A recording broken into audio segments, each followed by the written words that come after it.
Evening, gang. It's a Wednesday evening, Wednesday the 24th of February 2021. Welcome along to our little chat show, coming to you live from Bracknell in Royal Berkshire, as always this evening. I'm just checking, actually. I haven't got any shaving foam on today, have I?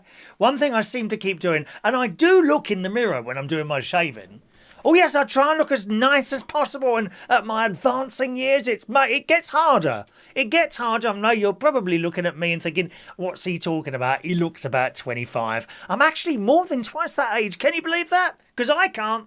I can't believe we've got this to this age, what with going in the 90s and being raving and everything like that. Now, if you haven't been with the show for a while, two things, gang. There is a chat box. I don't go in the chat box. That's just for you to talk to each other. If you want to send me a message at all, you can either use the text number up there, top left-hand corner, which is a fairly new number there. 07451 287 337 is my text number. All right, 07451 287 337, or you can call in. And I've put the number up nice and early today, gang, because we've got a subject all ready to talk about nice and early. First of all, let me just read a couple of your text messages coming in this evening. Thanks very much to Rachel. I don't know why your text message didn't come into a little bit later on the radio show. She's sending her weight in because we're doing a little bit of a combined weight loss, aren't we, at the moment here on the show, okay? We don't give instructions. It's entirely up to you how you want to lose your weight. But if you want to go on our little list, we'll be doing that a little bit later on in the show. I have some good news about my own weight, incidentally, coming up during the show. Good evening to Gary Ross texting in there. Paul in Cornwall says, good evening, you crazy DJ. Hope the show went all right today. Oh, I did notice... after I finish my show 10 o'clock, I usually put a little bit of the last one on, you know. And I don't think he got on, did he? DJ Swish. I don't think he got on. I don't know. There seems to be some technical difficulty for his 1 year anniversary programme on Reach on Air. So I don't know what happened there. Did anyone else notice that? Evening to Mick Davenport. Good evening to you. Hello to Diane Jebb. Russ in Brighton is there. Hope you have a good day, Russ, as well. Oh, if you're texting in and you've never sent a text on this number before, please put your name, either your full name or your name and where you are, something like that, okay? I've got a message from something finishing 74, but I don't know who you are, see, because it's not the same as my phone number. If you've got my personal phone number, I don't have your name on this. So if you want to send your name so I know who you are. Someone finishing 74 says you don't look a day under 60. Thank you so much, my darling. Tell me your name and I'll tell you what I think of you, bitch. What a cheek. What a cheek. Thank you very much. Hello to Amelia Phillips. She's 16 stone 2. We'll have a look at the weight thing later. Okay. And Amelia, where is it now? Amelia says, oh, she's just going for a dinner. Late dinner tonight. Oh, that is a late dinner. That's a very late dinner, isn't it? Evening to Alan Ross, who's watching tonight. Don't tell James Freer. Oh, she'll be ever so upset, Alan. You know what these gays are like. Oh, please. He says he's got a family. It's like half the presenters on Reach on Air. I don't know what it is with them. They all keep going, oh, we've got families and children. Pfft, all gay, dear. It's all made up in their heads. They want families. That's what it is. Ah, Ugly Dave is in the house. Hello, darling. Oh, it's one of my favourite people. Little Davey baby. How are you? Long time. It must be over a year now since I saw you. Over a year. Ugly Dave is a very, very good friend of mine. I class him as a close friend, actually. He used to come to Belushi's in Hammersmith. We're doing a karaoke there. That's got to be 10 years ago now. 8 years? 10 years? Before that bloke come in and completely ruined it all for everyone, didn't he? Oh, well, one of those things. And he's been to Central Station a couple of times. Evening, Dave. Paul in Cornwall is pleased to say his shows are going very well. Thank you. Jason Hughes. Good evening to Jason Hughes. Hello to John Parrish. Watching Darren right now about the caravan site ripping us off. Oh, dear. Okay. Hello to Fran Green. Evening, Fran. DJ Swishy got on for an hour at 3 o'clock. Oh, did he? Yes. What happened at 10 then? Oh, is it 10? 9, yeah. What happened at 10? He couldn't get on, could he? No, I was listening. I had him on my little headphones. I haven't been out today. I was busy doing stuff around the house. I had a funeral to video broadcast on YouTube. You won't have seen it advertised because it was like a private thing, and someone wanted their funeral to be put on to well, someone's family, not them. Do you know what I mean? But someone's family wanted their funeral to be put onto YouTube, so I was doing that this morning, so I couldn't really leave the house. Mind you, once it was on, I went out and started doing a little bit of litter picking around here. Good evening to AJP Ash. Evening, Ash. Hello to you, darling. Belushi's was 15 years ago. Was it really? Gosh.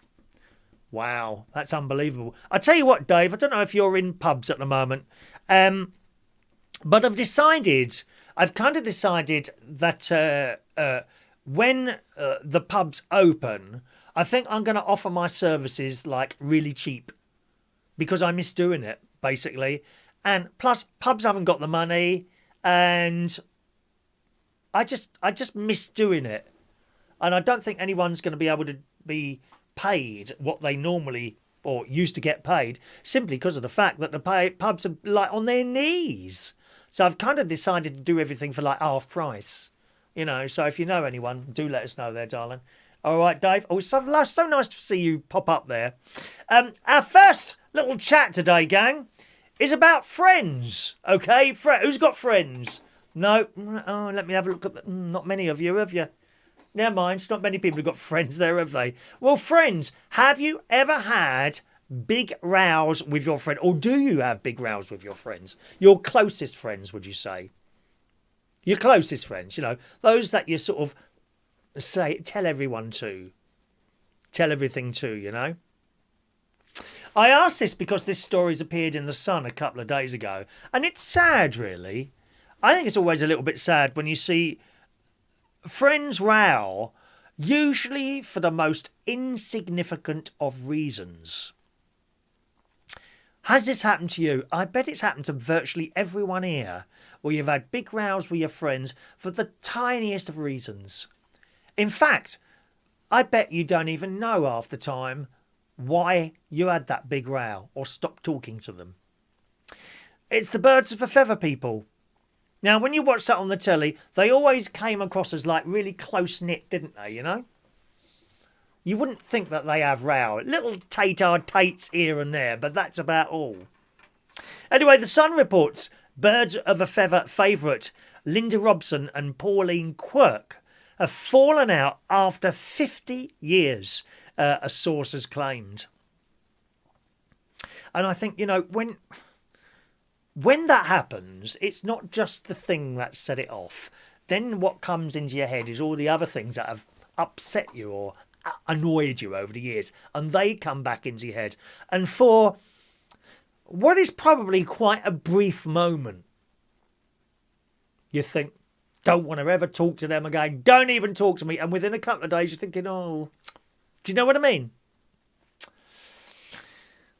Birds of a feather favourites Linda Robson and Pauline Quirke have fallen out after 50 years, a source has claimed in The Sun.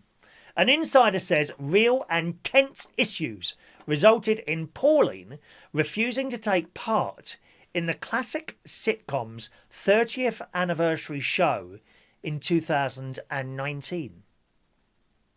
Now, she's been on Loose Women. Linda, I can't be doing Loose Women. Oh, I can't bear it. I mean, it's even worse now that I didn't think it would get any worse. It's even worse now they're not in the studio. 4 of these old bags, one in each corner of the screen, cackling away. Oh, they're awful.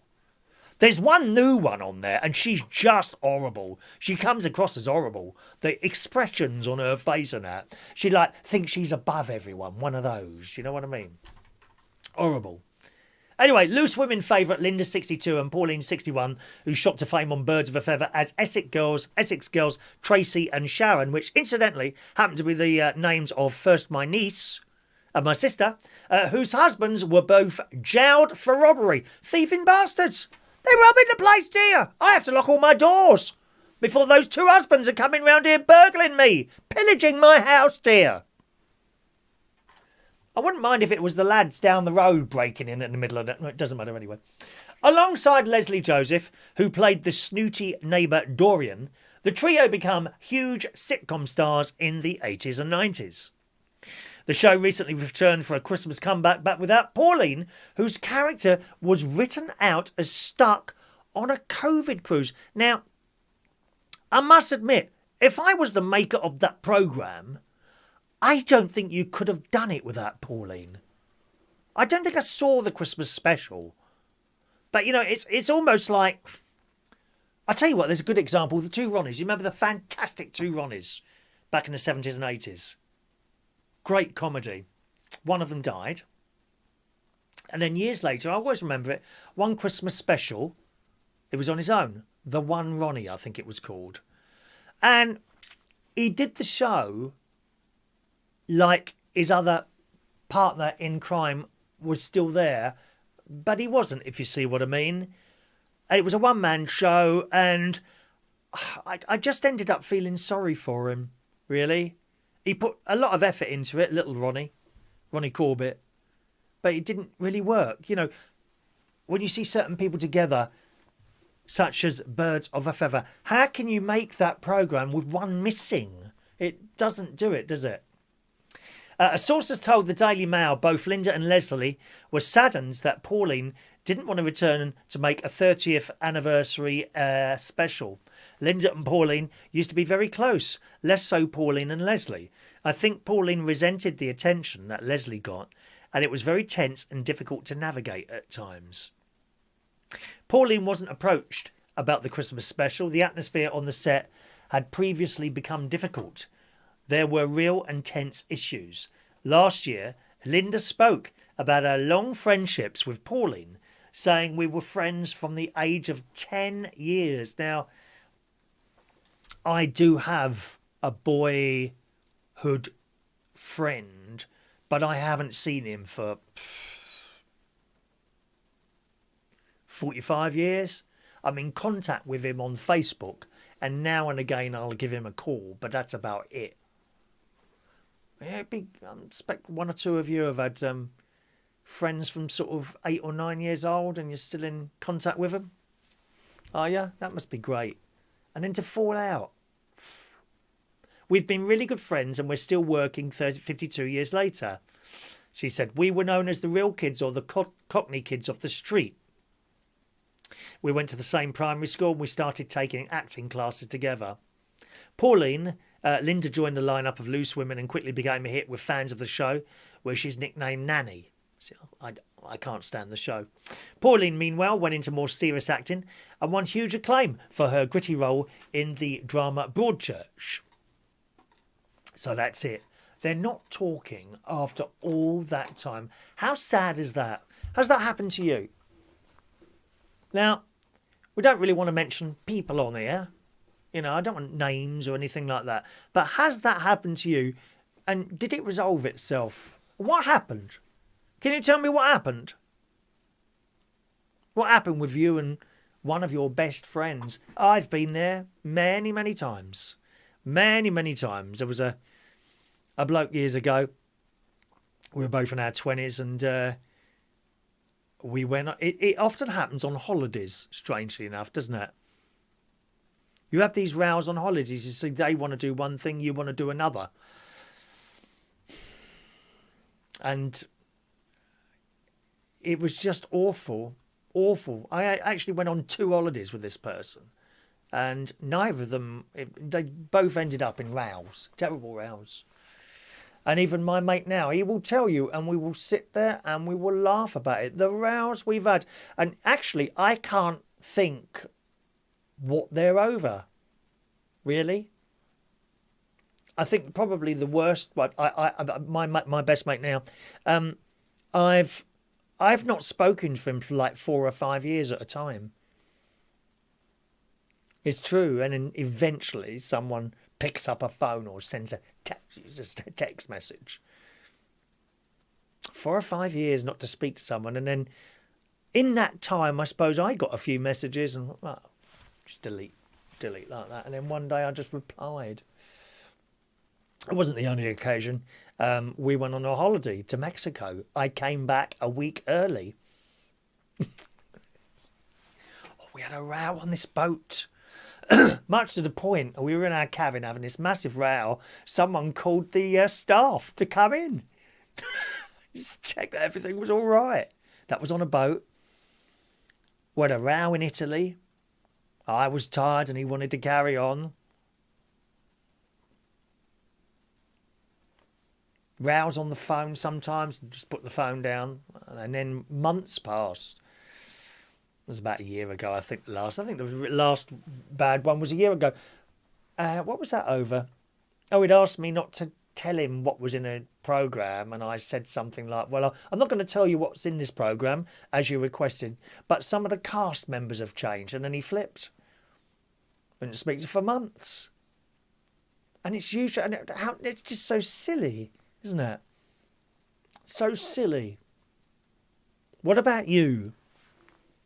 Have you had big rows with anyone close in your life at all? Let us know. You can call in. Phone line's open, 020 8144 3477. I will say, don't leave it till 10 minutes before the show ends. Otherwise, you don't get in. You know, it's too late. We can't have a decent conversation at like 5 to 10. Do you know what I mean? Or earlier. So don't leave it too late to call in tonight. There's lots of other stuff to call in about. If you don't want this one, don't worry. Okay, including my latest DIY fail. And it was such a simple thing to do. You won't believe how simple it is what I mucked up this afternoon. Anyway, what about you? Over to you, gang. Or you can text in your replies. How long did you not speak to a really good friend, and when you eventually rung them up again, or they rung you, did you even remember what the row was about? Fran Green writes in, Swishy had some technological issues today. Did he really? Yeah, it's unusual for him to have a problem there, but there you go. Good evening to Shania and Simon on Isley Widget. Good evening, Shania and Simon. Hope you're well today. Evening to the lovely Rachel Wheatland. Evening, Rachel. Hello, my darling. And Paul in Cornwall says, I lost my friendship with somebody I care about, and I brought back to life as they were very ill. And when they were dying in my arms, and they literally died, and they literally dirty on me 3 years not speaking. Hang on a minute. Do you want to try that again, Paul? Please, if you can just check what you're writing, because sometimes if it comes in, Chris, I lost my friendship with someone that I care about, and I brought back to life as they were cart ill. And when they were dying in my arms, and they literally dirty on me 3 years not speaking. Okay, so I can see you haven't been speaking to them for 3 years. They did something? They did the dirty on you? Is that what you're saying there, my love? It's so sad, you know, especially when you've sort of dedicated your kind of life to becoming close to this person. And of course, most of them know an awful lot of secrets as well, don't they?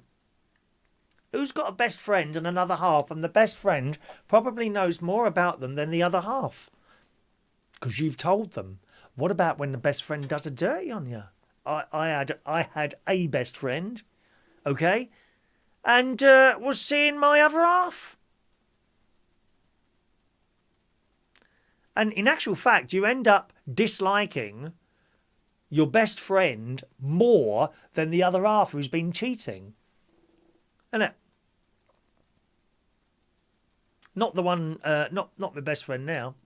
Shania says she doesn't fall out with anyone. Glad to hear that, Shania. Incidentally, Shania, thanks very much. She had to correct me this morning. I got the creed wrong, the I believe. It's visible and invisible. I beg your pardon, Shania.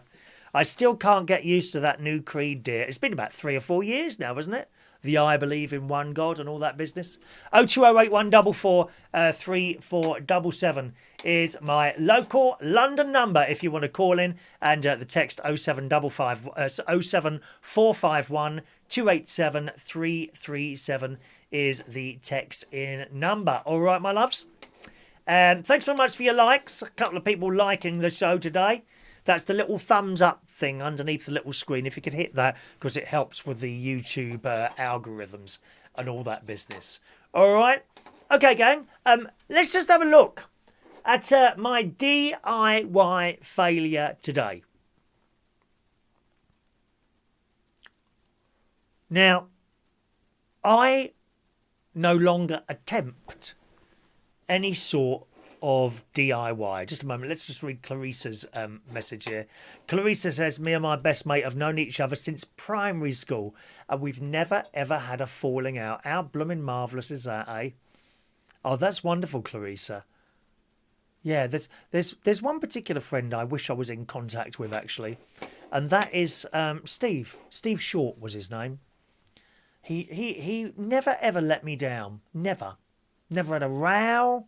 He used to come up. He was like would like follow me around. Do you know what I mean?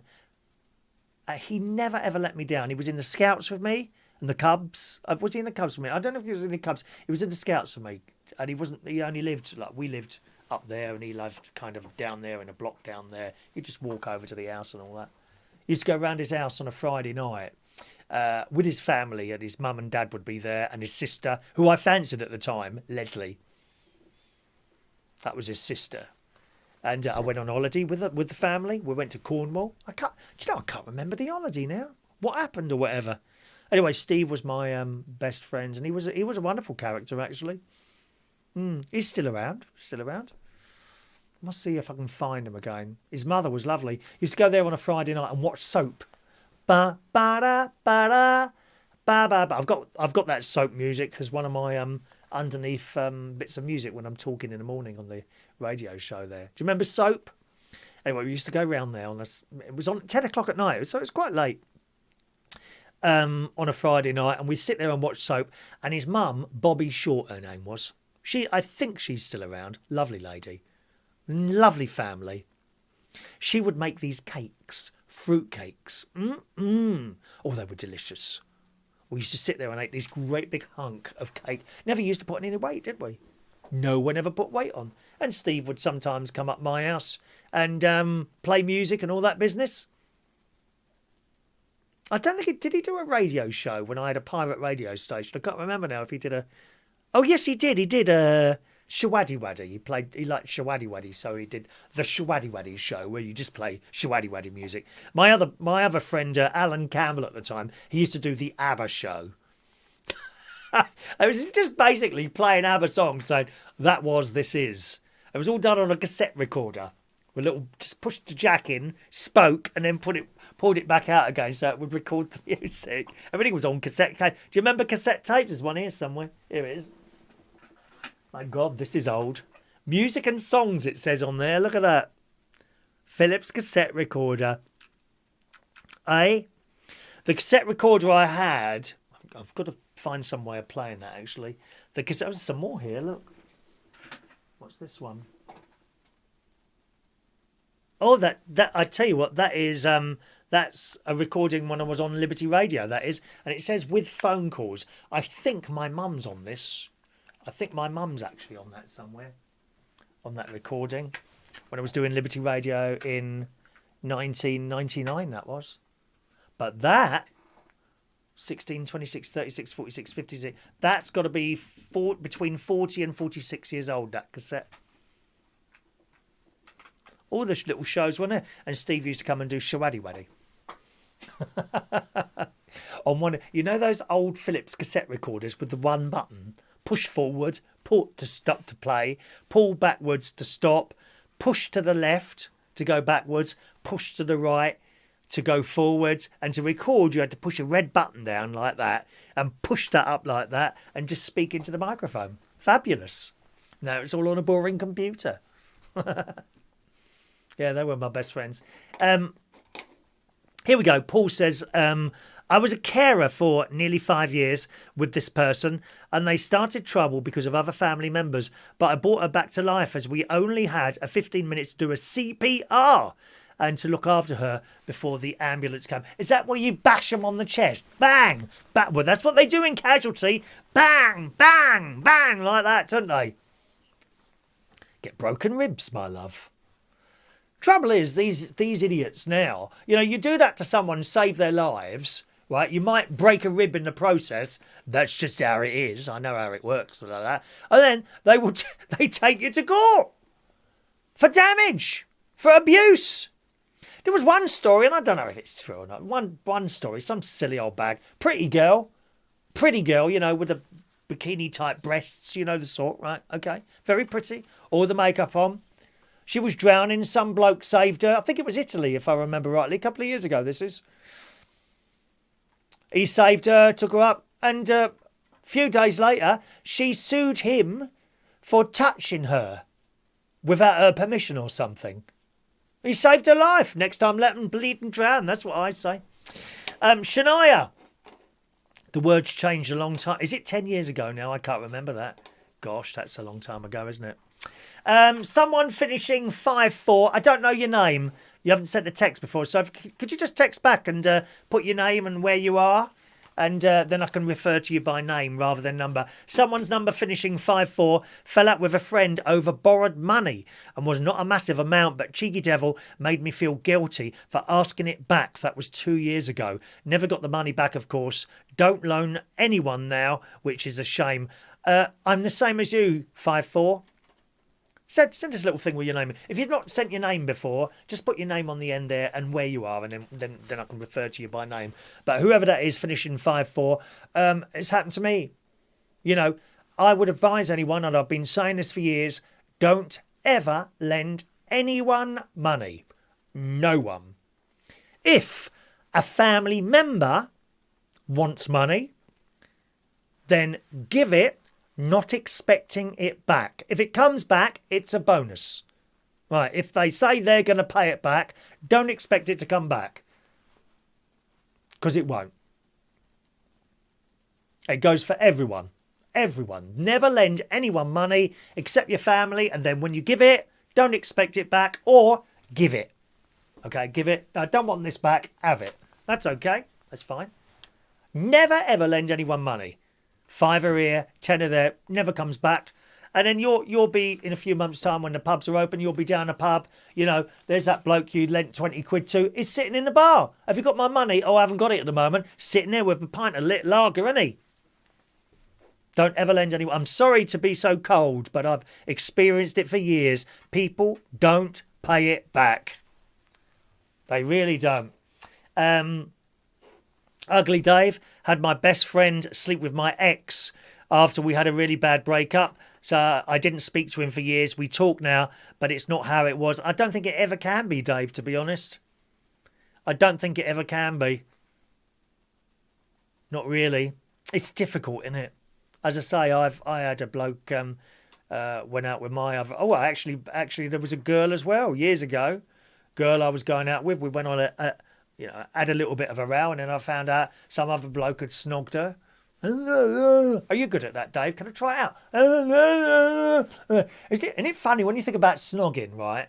Right, you close your eyes and you get on with it. You don't really think about how that must look. If you was to be able to put a mirror there while you're doing that, right, you'd be whichever end you're snogging. Isn't it? Oh, it's terrible, isn't it, when that happens? Hello to Weird City, thank you. Weird City, is it? Thank you very much, Weird City, for your message there.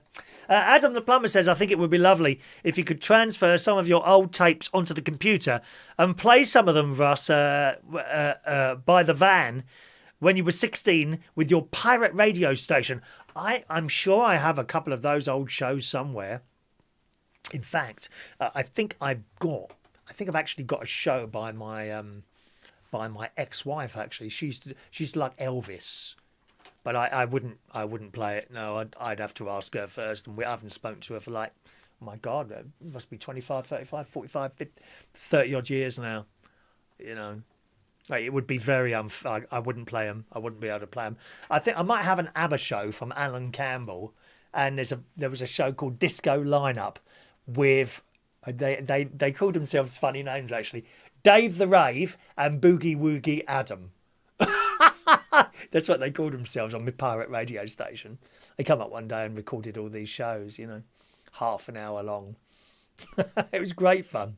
It was great fun. I got nicked for that. Operating a pirate radio station without a license. Well, you couldn't get a license. That's why we're offering it. It wasn't too bad, to be honest. You know, it's not like you're going out murdering someone, but and it turned out all right in the end, actually. Thank you, Adam. Clarissa, both my best friends helped me get me and my kids out of London after I'd taken a beating from my ex. Wow. I'm sorry you had to go through that, Clarissa. What part of London were you in? I think you told me before. I can't remember what part of London were you in. Russ in Brighton, completely agree. If you lend it to family, assume you won't get it back. Either assume you won't get it back or tell them you don't want it back. One of the two. You know? Don't expect it to come back. Okay? Family, well, give if you can. Why do you want it back anyway? You know, give it. Unless it's a massive amount. You know, give it if you can. That's what I think. But no friends at all. Not even best friend. No. Can I borrow a fiver? No, you can't borrow a fiver. Go away. Well, no one's got a fiver to lend anymore, have they? Fiver is... Do you know, a fiver is such an insignificant amount of money now, isn't it? What can you do with a fiver? I was surprised. Was it yesterday or the day before? Yesterday. Yeah, Tuesday. When I went down to Aldi, and it was 22 quid. I thought, oh, that's a lot. For Aldi prices, you know. I don't know what I bought in there now, really. I managed to get my old self some mints. I like mints, the Aldi mints. Completely agree, says Russ. If you lend it to family, assume you won't get it back. I've lost count the amount of times I've bowed my brother, but he seems to forget about it. And now he asks, I say I haven't got any money. You don't have to say no, do you? You can always use that one. I haven't got any money. You can always do that one. I haven't got it at the moment. You know, I'm quite blunt, to be honest. Chris, have you got 20 quid you can... I'm sorry, mate, I don't lend money to anyone. Oh, only you'll know you get it back. They all say that. You know you'll get it back. No, you won't. I'm telling you now. No, you won't. If I lent money to someone 100 times, 3 of them probably paid it back. That's how bad it is. It's not fair. It's really not fair. Similar to letting someone in your house now. That's difficult as well. A friend. Hi. Any chance I could stay at your place for a couple of days? You know, until I get myself sorted out. Believe me, you won't get rid of them. Got a call from Roy Brownlow in Derby. Good evening, Roy. Hello, Chris. Evening to you, sir. Then? How are you tonight? All right? Yeah, I'm feeling full of energy after my vaccine jab. Oh, when did you have that, Roy? It's over a week ago now. Week last Sunday. Any side effects at all? Yeah, I was ill for 3 days. And what was the illness? Aches, pains, felt like I got bad fever, bad cold coming. AstraZeneca? Sorry? AstraZeneca? Yeah. Yeah, so I'm hearing that a lot about that particular one, but all I had was a bit of tiredness. I just... And then again, some people have had nothing at all, or just a sore arm. But the one you're mentioning there, my bed was... How long did you have this for? I woke up, I had it on the Sunday. Monday I woke up feeling rough, really rough, like I got a really bad cold coming. No sniffles, no cough, just felt really ill. Tuesday week, Wednesday week, Thursday okay. Right. I must say though, Chris, they are on the ball. I went to my brother's today. My brother's, he's in his 60s, not well. He's got an aneurysm on his brain. If it went, he obviously would die. And I said, have you had your jab yet? He said, no, they're not sent for me. I said, well, did you register as being vulnerable? Because your illness, because of being at risk. He says, no. So I went online. I went online today. This was today at 2 o'clock. He's booked in for tomorrow. Oh, well, that's all right then, isn't it? Yeah. I thought they'd automatically know. No, well, I mean, I'm not top vulnerable, but I'm up a little bit from other people, So I had mine. I got a text, didn't register or anything. Got a text. We rang the doctors after because he was on blood thinning medication for quite a while, in fact, because of this clot. And then he had to go on heart pills because it affected hardening of the heart and this and the other. So we rang the doctors and we said, is he okay? Because he's on steroid injections now because he's on steroid injections. Right. They said, yeah, they'll find us. As soon as you put your NHS number in, they know everything about you. Well, yeah, aren't all the computers connected up now? Yes. Well, that's okay, isn't it? I mean, I don't know why people worry about that. What is there to worry about? It's only there for your benefit. Yeah, just in case, in case. And then he had to go on art pills because it affected hardening of the heart and this and the other. Oh, sorry. Yeah, just in case there's any reaction, we wanted to make sure, obviously, he wasn't going to have any reaction, any medication. Right. Okay. Did he? Can they do anything about this aneurysm? Is that where the thing's going to burst? Possibly. Yeah, if it went, he's got two choices. If it goes, he dies. I mean, he's 62, 63, I think. It would die. When he gets out and about, he lost some of his vision. He lost quite a bit of his vision. Everything's quite blurry to him. If he operates, 75% chance it could be a vegetable. So, what a choice!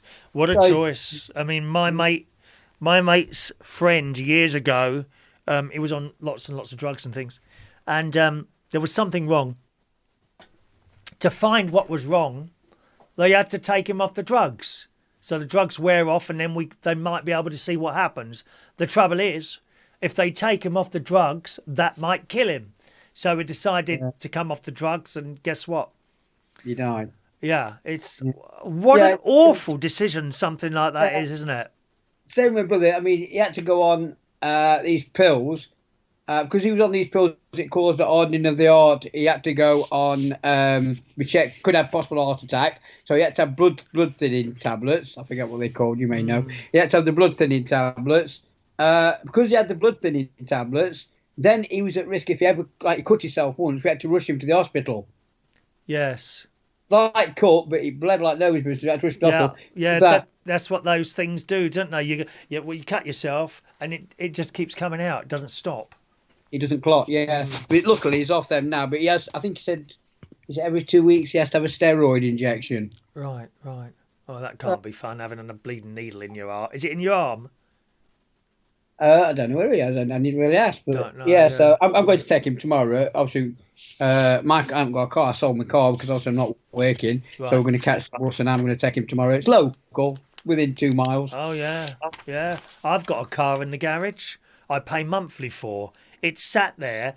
Since October, it's done about 10 miles. I signed up for 30,000 miles a year because I'm in and out of London and up and down to the caravan, you see. And since October, I think I'm just about coming up to year 2 now, and it's only done 27,000 miles. I signed up for 30. Now, they did say when I take it back, it'll be worth a lot more than they said it would be, but that's just not. It's not helping me really, to know that. It's my biggest outgoing is my car. Well, Chris, I looked at it this way. I'm not entertaining. And I have a bus pass. I get free bus passes, so I can travel for nothing. I've got a discount thing for a train, not that you can go on them. And it was just sat out. I was sat outside paying, I don't know, £30 a month, just in case someone wanted to hit it while it was sat outside, and I couldn't use it anyway. Yeah, because then there's the insurance and all that other business, isn't it? And you're not using the damn thing. Well, you're talking £1,000 a year just to have a car on the road, aren't you? Oh, easy. Yeah, easy. I can't remember what my last insurance was. It's something like, the kids would hate me because it's like fully comprehensive is something like 450, and it's like a brand new car. And I do feel sorry for them. These 18-year-olds who have just passed there. Usually the fellas get hit more than the girls, I think. And they go out and buy a 500. They go out and buy a £500 car, and the insurance is like £2,000. My nephew was the same. He had the black box in, and in the end they said you're not driving enough to have the black box in for us to monitor it. So it went through the roof. He's aged a bit since then, and his job, he fixes Subarus for a living. Subarus? Is that a bike? No, the sports type cars that the boy races. Oh, are they? Oh, okay. Is that what they've got now? It used to. In my day, it was Escorts.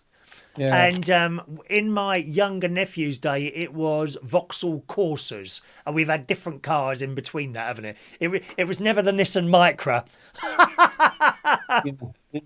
He's just passed his apprenticeship. He wasn't on good money on his apprenticeship. 3 years. Good. How old is he? £35 an hour. Is that what he gets? He's on £35 an hour because he's a Subaru expert technician. Wow. That's not a bad wage, is it? £35 an hour? Yeah. Gosh. He's top of his field now in Subaru as a Subaru technician because you have to know about injection, Yeah, fuel well- injection, and well, other things. That explains why it is. I just took my car in January for its first service for a year. Now, usually I do it in miles, so every 10,000 in, 10,000 in. This time it was done in time period because obviously I hadn't done the miles. And took it in, and oil change and that. Thanks very much. £180. That's why, because your lot are getting 35 quid an hour. Yeah. Well, he's a specialist, you see. I mean, he had to go. The company paid for it, I think. He went on a course. I think it cost about £900 to learn about how electrical cars, to learn how they work, and the safety aspects and all that. Yeah, wow. That's not a bad wage. Well, good luck to him. How old is he now? 22. So 22 on £35 an hour. That's very good. That's really good. Yeah. He was drifting along, decided, we're going to go into army. Then he didn't go into army. Then he decided, well, I want to make something to my life. My brothers, both of his daughters, the same. My brother's daughter, the same. She's become a specialist dealing with children. Both of them have gone that way, but educationally wise. Is that special? Is that special needs children or just any children? I think it's going to be special needs. She's got 5 years of training, so it shows how in depth it is. Chris, I've got a funny story for you. Go. Right, Chris. I do magic, of course. Yes. I went to the bank the other day. My son asked me to buy some. My eldest son asked me to buy some off eBay for him. Gave me £120. So I thought, I'll take that £120, go to the bank, put it in the bank, back onto my card because I paid on my card. Right. Goes in the bank, says to this woman, it's 620 here, £120, I'd like to pay it in. Looks at me, gone out. She says, I can't accept this. So, is it wrong card or something? She says, no, they're forgeries, they're not real £20 notes. No! So I looked at them, and you know what it is, Chris? I buy fake £20 notes. There's a prop maker who makes them in the film industry. A friend of mine, he sells them me. I use them in magic. Because is this an illegal activity you're mentioning now on my show? We can't have any of this dear going on. Someone will be calling the police now. I'm telling you now and reporting you, my love. Well, so she confiscated them, obviously. She confiscated them. I'll have to confiscate them. I said, yeah, fair enough, though. They're used as a prop in a magic trick. Right. I've got several of them. I use them in props. One, so you don't lose real £20 notes, people pinch them, whatever. Two, because obviously it would cost £120 to make the trick up. So she confiscated them. So I rang the Bank of England up, and I said, I've had these notes confiscated. I said, they're made of paper. They're not plastic. So obviously you could tell, Chris, if you looked at them, you would know they were forgeries. I said to the Bank of England, can I claim them back? They're actually a prop. I can prove they're a prop. So they cost me £1 each. Each note costs you £1, so it's £6 worth. Right. £1 administration fee to claim them back. You're joking. Administration fee? Yeah, we will charge you £10 administration fee. Well, that'll teach you to look at your notes before you start handing them over to the bank. Dear me. I'm not quite sure if they're not the ones that you slipped me the other year in Skeggy. Well, the only money I seem to round out in Skeggy is over at the Trawler's Catch Fish and Chip Shop. I can't wait to go. I do miss the caravan. We're looking at the sort of second week in April. I think we're going to be able to travel again. And I've got a table in the kitchen full of Christmas presents. Sitting there, there's too many to put them all in a box and send them up. We're talking about the whole back seat of the car. And it costs you a fortune to send that. And plus, we seem to be losing parcels at the moment in this blooming country. Three, Chris. I've lost 3 so far. And is that this year?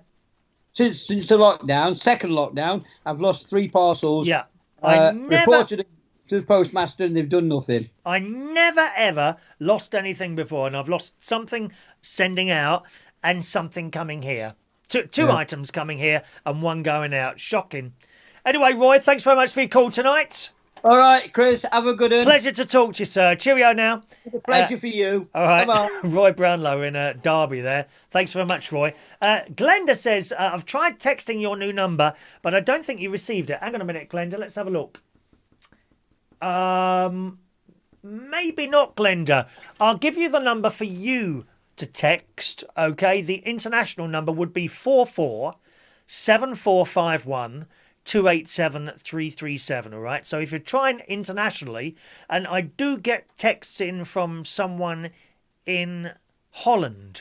So I know the international thing works. I wonder if you're putting an extra O in there, maybe. So 44, okay, 7451 287 337, and see if that works for you. But if not, just use the email, Glenda. All right, because if you send a text internationally, I think that will cost you. Whereas the people, it is a normal mobile phone number. That text number, it's not premium rate or anything like that. Okay, so just to let you know that. Hello to Mike Harrison. Hello, Mike. Mike Hart. Mike. Sorry, gang. Mike Harneman. I can never get your name right. I'm sorry, Mike. I fell out with one of my friends around 15 years ago when I just got back from a holiday. I found out that he was sleeping with my girlfriend at the time while I was away. We haven't spoken since. It's just awful, isn't it, really? It's really awful that happens. Just a reminder, gang, we've only got one phone line, okay? If there's someone on the phone, you won't be able to call in. It'll go to an answer phone or we'll just ring. So just to let you know that, okay? Daniel's on the line in Romford. Hello, Daniel. Hello, Chris. Hello to you, sir. What you got for us? The good news. What, you're not going to be long on the phone? Fantastic. Absolutely fantastic news. Are you going to restrict this to 15 seconds? Oh, Chris. Get on with it, dear. We haven't got all night. There's millions of people trying to call in tonight. Millions. Yes, well, as it stands now after last night's tremendous victory, I can now claim that once again I am the reigning Mornington Crescent champion. Oh, at Camden Town? Well, close-ish, but no, apparently normally the finals are held at the Royal Albert Hall every year. The finals of what? Due to COVID, it's had to be online. The finals of what? The grand finals of Mornington Crescent every year. What the hell is that? It's the fascinating game that tests everyone's knowledge of London geography. Is this like a test call where you just talk gibberish and we have to work out what the hell you're going on about? Well, my whole life has been a bit of a cryptic. You don't have to tell us that, my love. I've seen it. You know. Well, I mean, don't forget, I was actually born by caesarean. My mum I was actually upside down in my mum. What, did they pull you out from your head? Is that why it's a funny shape? Yeah, well, I was upside down in the womb and mum had to have a caesarean, and that still lives on in me, apparently. That's why every time I come out of the car, I have to get out by the sunroof. Has that affected you? But do you sleep the wrong way round on the bed with the pillows by your feet and you down the other end? Oh, no, if I did that, all the blood would rush to my head. And well, it might put a bit of sense into you if you get blood in your head. No, there's enough of it at the moment. Anyway, thanks to all that fish I've been eating. Oh, you and your blooming fish. He does like he likes all that oily stuff in a tin. Oh, no, he doesn't. He actually likes fresh fish, doesn't you? Fresh fish. Well, it's smoked mackerel. Oh, I can't be doing any of that. Oh, now, what's this Mornington Crescent? That's a tube station, isn't it? Yes, and a game as well. What, a computer game? Oh no, it's played as it's all about being verbal, you know. What, a board game? It's just simply put, there's only two rules to it, you see. One is get to Mornington Crescent first, and two, prevent your opponent from getting there before you do. Well, it's a board game, is it? Yeah, but think of it as in your head. A board game in your head? Yeah. So you don't actually buy this thing? You can't buy it? So if I was to start with Kilburn Park, you might come back at me with Plaistow, and then I might go to Vauxhall. You might come back with a street, say like the Balls Pond Road, and then I might come back at you with Oxford Circus, and then it might go Hounslow Central, Bow Road, Willesden Green, Mornington Crescent. I win. No, I don't get it. Don't get it at all. That's the whole point, Chris. You're not actually meant to. because really it's all been conceived as a nonsense. It's an This entire call is nonsense. My God, I've heard some calls from you before, but this one takes the bleeding biscuit. I ain't got a bloody clue what you're talking about. It's like watching Jeremy Corbyn at the Prime Minister's Question Times, except he got sacked. Bye, Jez. Whereas me, I've got a good sense of humour, so that's what prevents Well, me getting does sacked. anyone get what the hell he's going on about here? For Christ's sake, man, what are you going on about tonight? He's gone quiet. Who has? Where's his lordship? You are completely off your head. His lordship's gone quiet. I think you're off your head. Christ, Daniel. I shall let you go on that point. Thank you, Daniel, for that very strange call. He's gone quiet on me. Dear me, I don't know what he's going on about. Get off the phone, dear. Thank you, Dave. Dave, whenever you're ready, darling, whenever you're ready. What was your DIY, my sister wants to know. It's coming, Shao. It's coming. Wait till you hear my disaster DIY today. I'm telling you now, the job couldn't have been any simpler than what I tried to do today. It's coming up, only exclusively on this programme. Clarissa lived in Roehampton. Of course you did, and then Southfields afterwards. What part of Southfields were you in, Clarissa? Were you in the unmarried mothers section? I went out with two girls there. One was called Jackie. What was it? I can't even remember the name of the other one. She made some very strange noises when we... Doesn't matter anyway, darling. Hello to Jeff. Good evening, Jeff. Jeff and the lovely Linda. Jeff writes, hope you're well. Sorry I'm a bit late with the text, but just started watching Star Trek Deep Space Nine on Netflix. I never really took to Deep Space Nine. It was okay, but I just didn't really watch it that much. I hated Enterprise. I think I watched 2 episodes of Enterprise and then gave up very quickly. And they were singing. They were singing on the theme song. What's all that about? Singing on the Star Trek theme song. I didn't get that one, but I watched a bit of Deep Space Nine on Netflix. I thought they were only 1-hour episodes, but the first one is much longer. Good programme, though. So you waited for that to finish before you joined us, Jeff? Thought you was my friend, mate. Hello, Jeff. Mila Phillips is back now. Fran Green had a brain aneurysm burst. I have survived. It doesn't mean you're going to die. You know what, Fran? You must ask for that song tomorrow, and I'll mention the brain aneurysm. I do a little radio show in the morning, gang. There it is there. Okay. 9 till 10, reachonair.com. Okay, that's the number there. Simon in New Haven. Good evening, Simon. Good evening, how are you? Very well. Nice to hear your little voice again. Been a long time. How long has it been? It's been a while now. I know. How's New Haven doing? Can you hear me all right? Sorry? Hello? Can you hear me all right? Yeah, it's a bit quiet, that's all. Okay, I can't, don't think I can push that up actually. Maybe No, I I'm can. just ringing up to see about the, Is that any better? But yeah, that's better, yeah. Okay. I'm just ringing up regarding the best friend situation. Yes, Simon, go on. I knew my best friend at school, and we basically we had a row over this teacher. We both fancied her. Yeah, I'm not going to go into detail, but No, don't One say of his us- name. one of us decided to have a date with her. The other person didn't get on with her. Well, sorry, Yeah. one of you decided to date the teacher. Yeah, How old were you at the time? How old were you? I was probably about 11, 12. You were 12 years old and you wanted to... Yeah. And did you go for a date with the teacher at 12? Yeah. She should be locked up. Was it a she or a he? She. She should be locked up. Shocking. Shocking statement. I got to say, and I'm sorry... I hope this doesn't come across as pervy, right? But sometimes, now I know, because I was a little boy of 11 years old, 12 years old, 13 years old, you know, and when I see these papers, sometimes the stories and all that business about the female teacher and, you know, boy pupil and all that business going on there. Yes, of course, completely wrong and all that, right?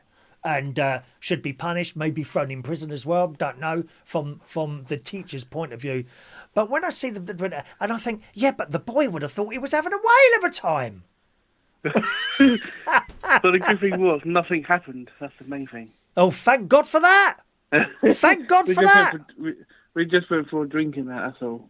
A drink? At 11 years old? What did you have, a Coke? How old are you now?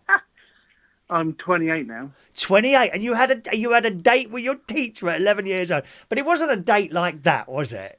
You know, it wasn't a date like an older. No. It was a date because you liked her, wasn't it? That was all. Yeah, but I know that. I know that. It was what? It was a bit jealous. That's what it was, a bit of jealousy. I know that. I know that. Because at 11, 12 years old, you're not thinking like that anyway. You really aren't. It doesn't.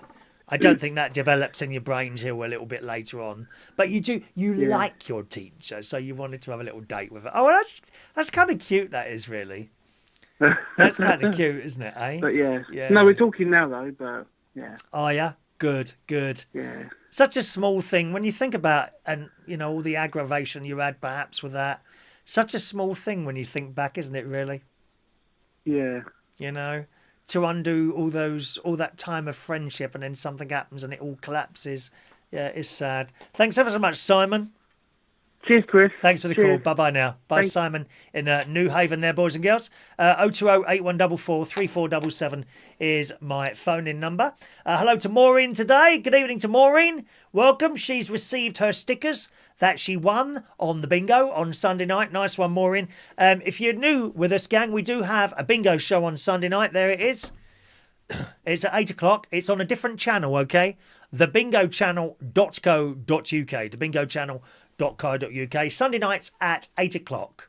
If you want to join that and you're not on the list, just send me an email to that email address. Say, please add me to the bingo, and I'll happily add you on there. You will need a Gmail address. I can try another address if you want, but it tends to get sometimes the tickets just don't get there.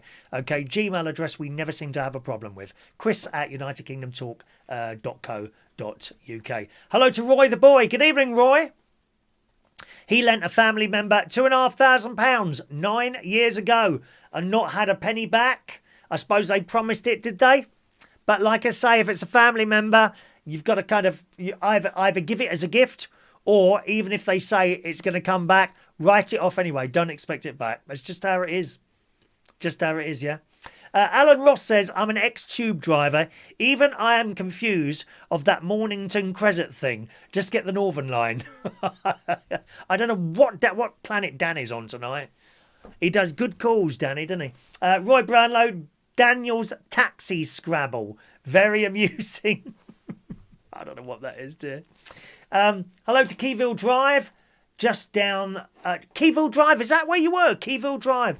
Just down from John Paul Secondary School. Keyville Drive. Yes, that's where one of my girlfriends lived. Jackie. Jackie, her name was. She had some children herself. She was in a block of flats. Andrew Reed House. Does that sound about right?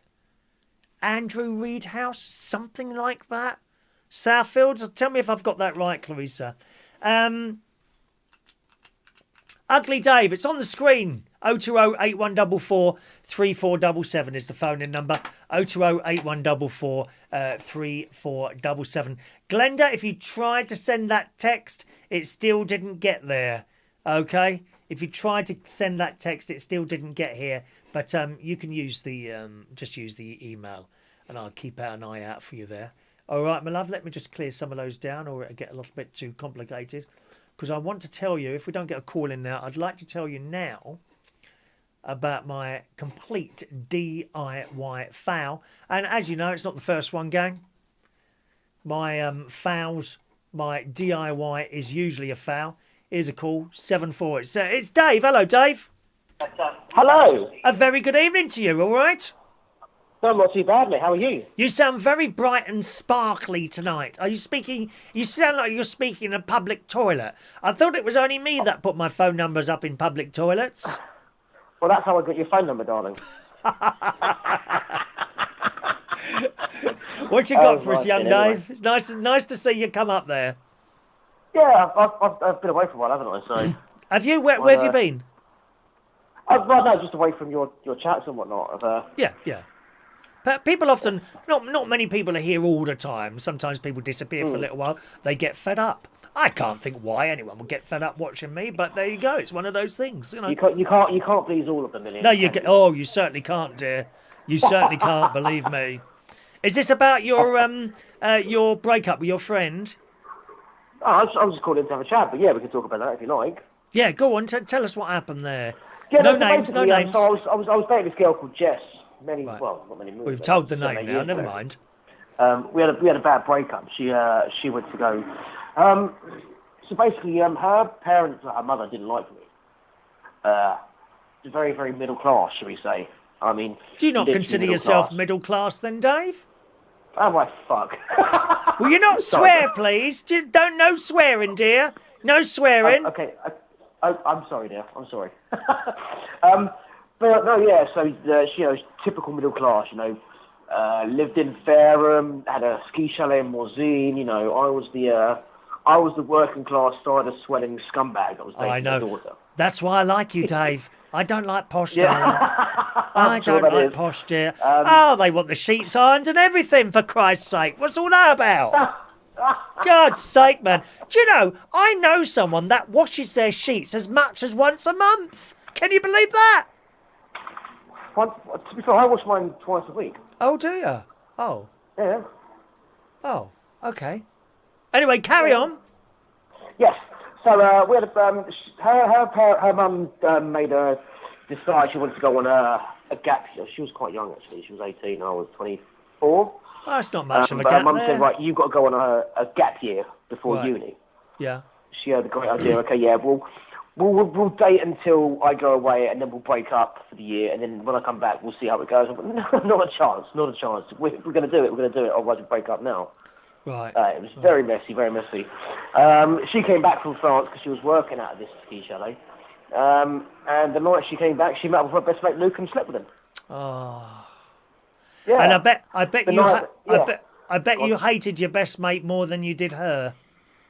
Oh yeah, big time, yeah, absolutely. Because I found out as well that they were messing each other while we were going through the breakup. Oh. Yeah, and the first night she was meant to be coming back, she was actually meant to meet up with me. And blew me off, said, oh no, I'm being delayed. And then I found out why. I think this has got worse since modern technology. Texting, dating apps. Do you know what? I make you right. We talk about living in a karaoke generation. We're living in the Snapchat generation, do you know what I mean? Where, it's all too easy, okay, if I'm talking to you, but I could be talking to him at the same time, and they're showing me love and affection, and, okay, well, if it goes wrong with you, okay, fine, well, I've got a back up here, and I've got a back up there, and, they're talking to me, and they like me, they want to sleep with me, Well, they disappear into the toilet with their mobile phones while you're on a date, don't they? And then they suddenly say, oh, I'm really sorry, I've got to go, something's come up. And off they go with someone else. Dear me. Yeah, something has come up, hasn't it, you cunt? Did you swear? Oh, Dave, one more chance, dear. That's it, dear. Honestly, I do. Refrain. It's all right, one slips out now and again, So. But, yeah. Talk about lending the money as well. I don't do it anymore. Has it happened to you? Has it? A few people. But yeah, on that note, can you lend me 100 quid? No, I can't lend you 100 quid. Go away. Thanks, Dave, for calling. I make you right. I don't lend any money. No. Anybody any money anymore. It's not worth the hassle, and it's not worth losing a friendship over 50 quid or whatnot. Do you know what I mean? I can't pay it. You are made to feel guilty when you ask for it. That's how it is. Oh yeah, for sure. You are made to feel guilty as you ask for it. Well, gang, the £100 is not available for you to buy, but thank you for the call. Cheerio, Dave. Cheers, mate. See you later. Bye now. There we are. Dave calling in from London. Yeah, do try not to swear. I'm all right. Now and again it slips out. And if I know someone and how they talk, it's understandable. So There we go. It's one of those things. We're not BBC, are we? Tonight's show's like a crime confession box, Reverend Chris. I think it is. Shania's on her knees now, praying to the cross after hearing such dreadful words, dear. It really is, all right. 0208 144 3477. Text number once again. I hope you don't mind me keep giving it out, because there could be people just sort of listening rather than watching as well. And the text number 07451 287 337. All righty. DIY. I've been doing DIY today. Not so much DIY, but a minor repair. On Saturday, they came and installed like the proper air conditioning in my bedroom. Okay, you see that thing up there? It's like a proper air conditioning thing. Right, I'll just put that on. Little thing will open up and start blasting hot. See it opening? Blimey, it opens slower than my legs. No, sorry. There we go. All right, so that's what I've had. One of those installed in the bedroom. I did have a roll-around unit for many, many years that I got from B&Q. It's the second one I've had, and they're good. They do the job very well, but they're very noisy. And for 3 years, I've been saying, I must get a proper one in there, the thing. So they came along Saturday, two great blokes, lovely blokes from, I think they were from Ealing or around that way. Asian lads who did not stop. They're both about 35, 40 years old. They just don't stop. They get here and they don't stop until the job's finished. Don't want any tea, don't want a lunch break, nothing. You don't want to employ anyone English. I'll tell you that now. I've had Polish people work on some of my flats. They're the same. They come, they get there at 8 o'clock in the morning and they stay until 8 o'clock at night until the damn job's finished. None of this going off, 2 hours for lunch and all this business. It's true. It's true. Anyway, so they worked and done all that, and that's fantastic. When I had the wheel around thing, I have a hole in the wall like that. It's a bit like well,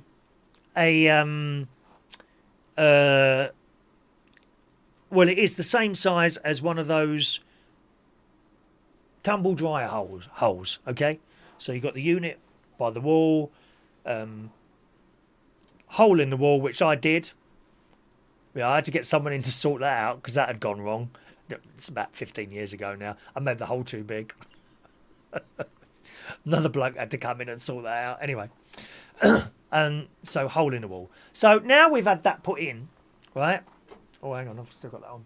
Now we've had that put into my bedroom. Gave the unit to my mate. But now I've got a hole in the wall, of course. So what am I going to do with that? So temporarily, I thought to myself, I'll just stuff it with bubble wrap.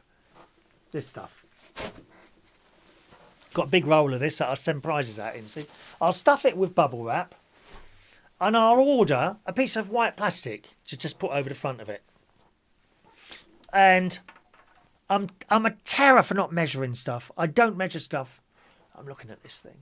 I think, well, that's about 50 centimetres. Nothing like 50 centimetres. Nothing like it. Half a metre, right? So I ordered this piece of plastic, 50 by 50 centimetres, 20 quid. I thought that's all right. 20 quid's is all right. And I thought, well, it's only a temporary thing. It'll be temporary until I get someone to decorate that room now. Because I can't have that hole there. There's someone come and fill it properly with whatever they fill it with. And then make it so that you never know there's a hole there. That's what I want done, okay? And then obviously you have to paint that wall. Well, I might as well do the whole room. Paint. So it's not a massive bedroom. Paint the whole bedroom and be done with it. Right, okay, fine. But temporarily I do this. So this bit of plastic comes through the post yesterday. I thought it was blue at first because it's got like film on it, blue film. That's all right, perfectly square. I brought it upstairs and immediately I realised it was far too big. Far too big. Here's the piece of plastic, right? There's the piece of plastic there. Far, far too big. Okay. But doesn't matter. Doesn't matter. That's okay. It's only a temporary thing. I also ordered double-sided tape. Proper stuff. Sellotape. None of the cheap crap. So you know when you put it up, it will stay up. So I ordered this double-sided tape. So this afternoon, I've gone upstairs to my hole in the wall, and I put that stuff, that bit of plastic as you just saw, down on the floor, and I put the double-sided tape all the way around it already. I stuck it there, and a little bit stuck to where I didn't want it to get stuck. And I then realised how powerful this tape is. Couldn't get it off the damn thing. I had to cut it and scrape at all this stuff, you know?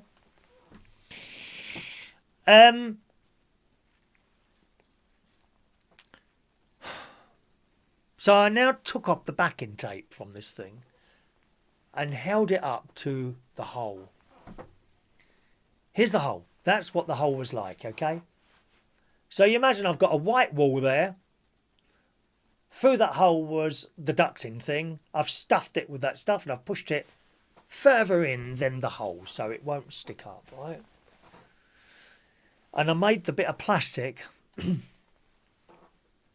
bigger than the hole to cover that bit at the top there. You see where it got a little bit ripped when I took the thing off. So that's all right, yeah?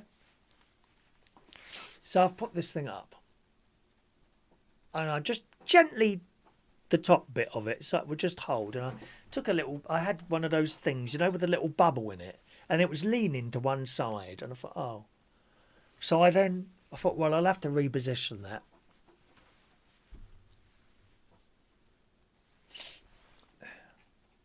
A picture is worth 1,000 words.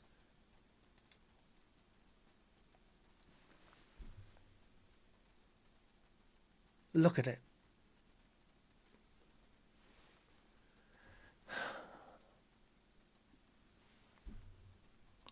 Took all the paper off. Can't believe it. The simplest of DIY jobs. I cannot even do that. When you get these blokes, when you say you want something done, oh, all you've got to do is this, this and this. And I didn't even ask anyone about this one. I thought, well, how difficult can that be? To just stick a piece of plastic on over a hole on the wall. Before.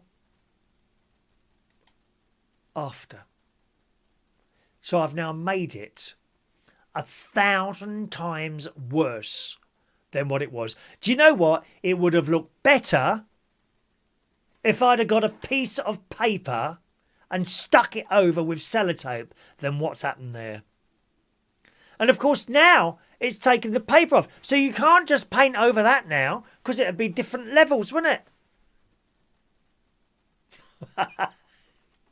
And I'm sick of it. I just hate myself so much doing this stuff. It's all right up at the caravan because I've got my nephew and brother-in-law to do stuff. They could do anything. Anything. They got to replace another bit of floor. It's in the hallway. So my brother-in-law replaced one bit, but the bit next to it has gone soggy now because, of course, I would imagine that perhaps he should have done the whole thing at first, but you don't really notice. I knew it was a little bit like that. Apparently that's gone really soggy. So my nephew's gone straight round there and stuck a metal plate over the top of it as a temporary fix. See, I wouldn't think of that. I'd be thinking, oh, what can I do to that? And oh, God. So there we are. Another DIY fail. Not only that, where I've moved stuff around there was a phone on the wall. I don't have a landline anymore. Yeah, I don't have a landline anymore. So then while I was moving the bed around, I'll take that phone off the wall now. And I pulled the phone off. And guess what? When it was painted, it wasn't painted underneath that phone. It was painted around it. So the whole thing needs to be decorated now. Please don't do DIY, Chris. Dave said, did you make the whole thing too big? I did. The hole was too big, Dave.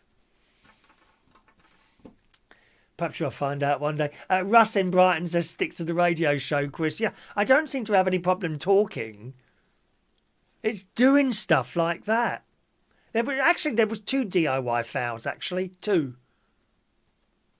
Yesterday, I decided, seeing where the air conditioning unit, the fan has been placed around the side of the house, I thought I'd get up there and sweep on the shed.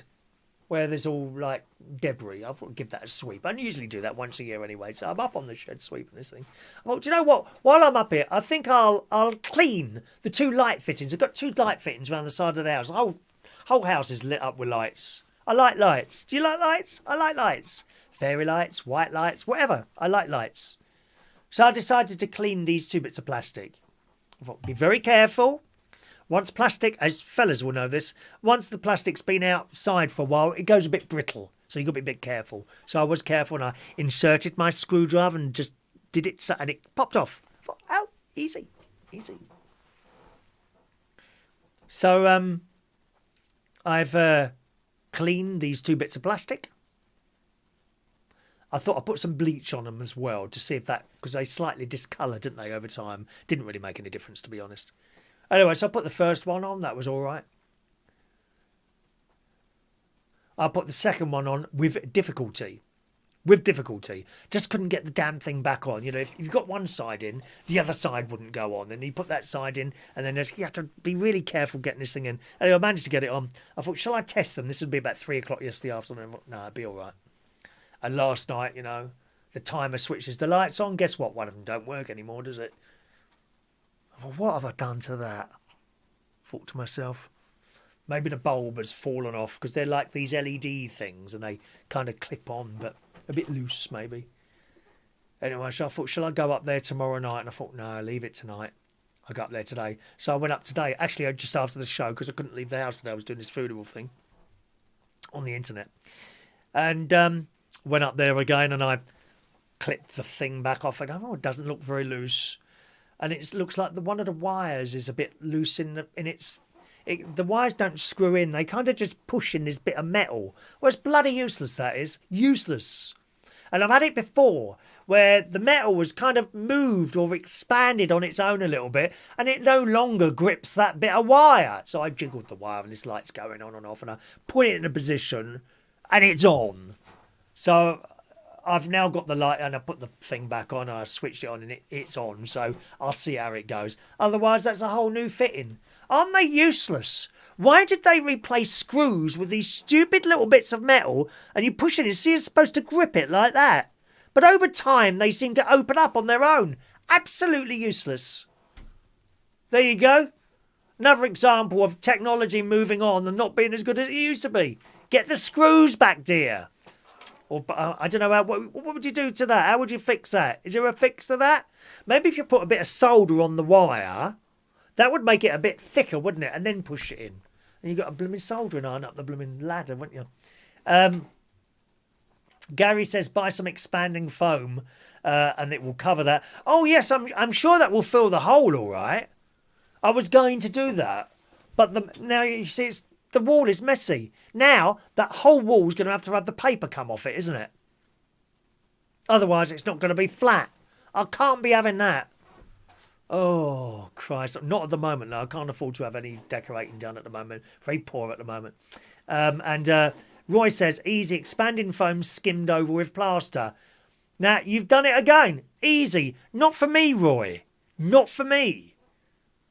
But as you've said it's easy, I know that someone will be able to do that easily for me. So that will happen at some point there. Hello to Mr. Rumble Bumble. Hello, Rumble Bumble, who says, evening, Chris. Great bit of DIY. It's people like you that keep people like me in a job.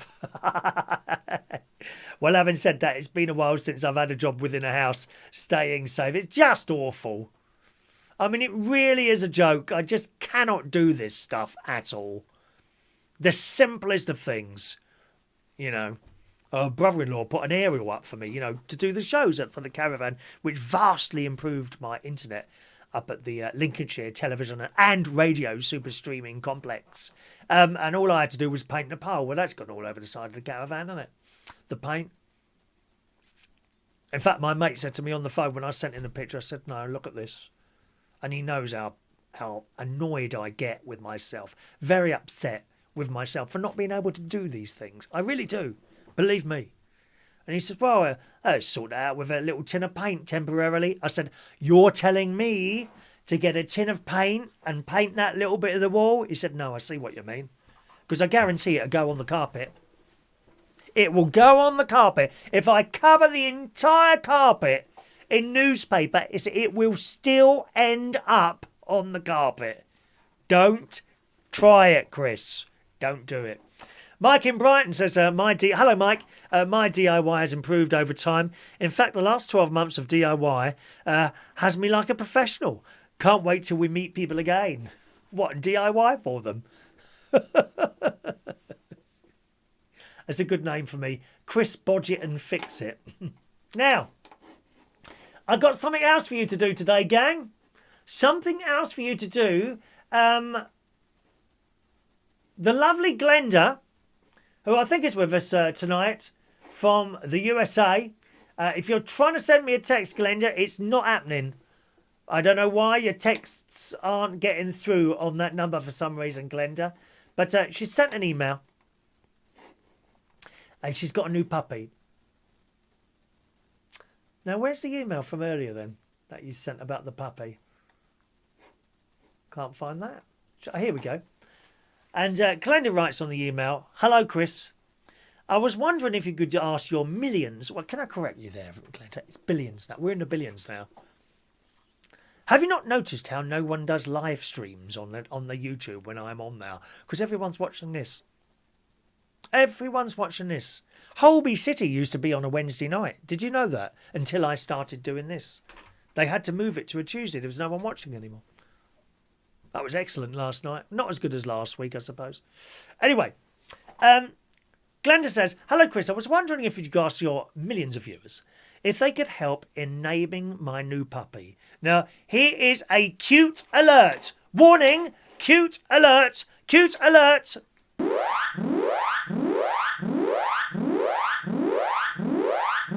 It's time for a cute alert. Prepare your eyes and sit down in front of your screens. Cute alert. Ready?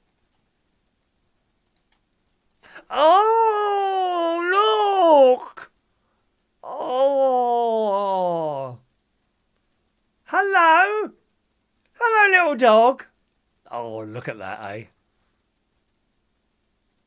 It's a new puppy. Glenda writes, could you ask your millions of viewers if they could help in naming my new puppy? You have. It's a multiple choice quiz, gang. It's a multiple choice question. Here are your choice of names. She's chosen Darla, Brooklyn, Stormy, Raina, or Meadow. Right? Have a little think about it. Don't come straight back. Have a think about it first. Might help if you actually be able to see the little doggy. Roy Brownslow says, is the puppy a pirate? Aye, medium lad. Okay. There's our lovely Glenda. What's going to be the name of the puppy? Here are your choices, and I shall write down, put a little mark against the name that you choose, my darlings, okay? Do you want the puppy to be called Darla, Brooklyn, Stormy, Raina, or Meadow? Send your answers in now on our usual text number 07451 287 337, okay? 07451 287 337. What are we going to name that puppy? Your choice of names are Darla, Brooklyn, Stormy, Raina, or Meadow. What's it going to be? Let us know, gang. 07451 287 337. Or you can email if you want. Chris at unitedkingdomtalk.co.uk. What a lovely dog in it, eh? What dog is that? Like a? It's not a Dalmatian, is it? Let's have a look. Is that a Dalmatian? What sort of dog is that? I don't know what sort of dog that is now. Any idea? Little paws, bless it. Oh, look. Oh, the ears. Look at the ears. I like the ears as well. I like everything. What's it going to be? Darla, Brooklyn, Stormy, Raina, or Meadow? Now, what am I going for?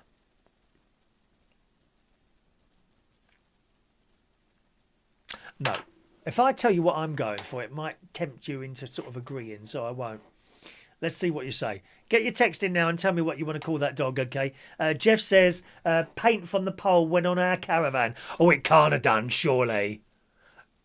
Please don't tell me that. I'll be mortified if that happened, Jeff. I can't. Please don't tell me it went on your caravan. Jeff. Roy Brownlow says Stormzy, the rapper dog. Okay, so we got one for Stormzy. Rachel Wheatland says Meadow.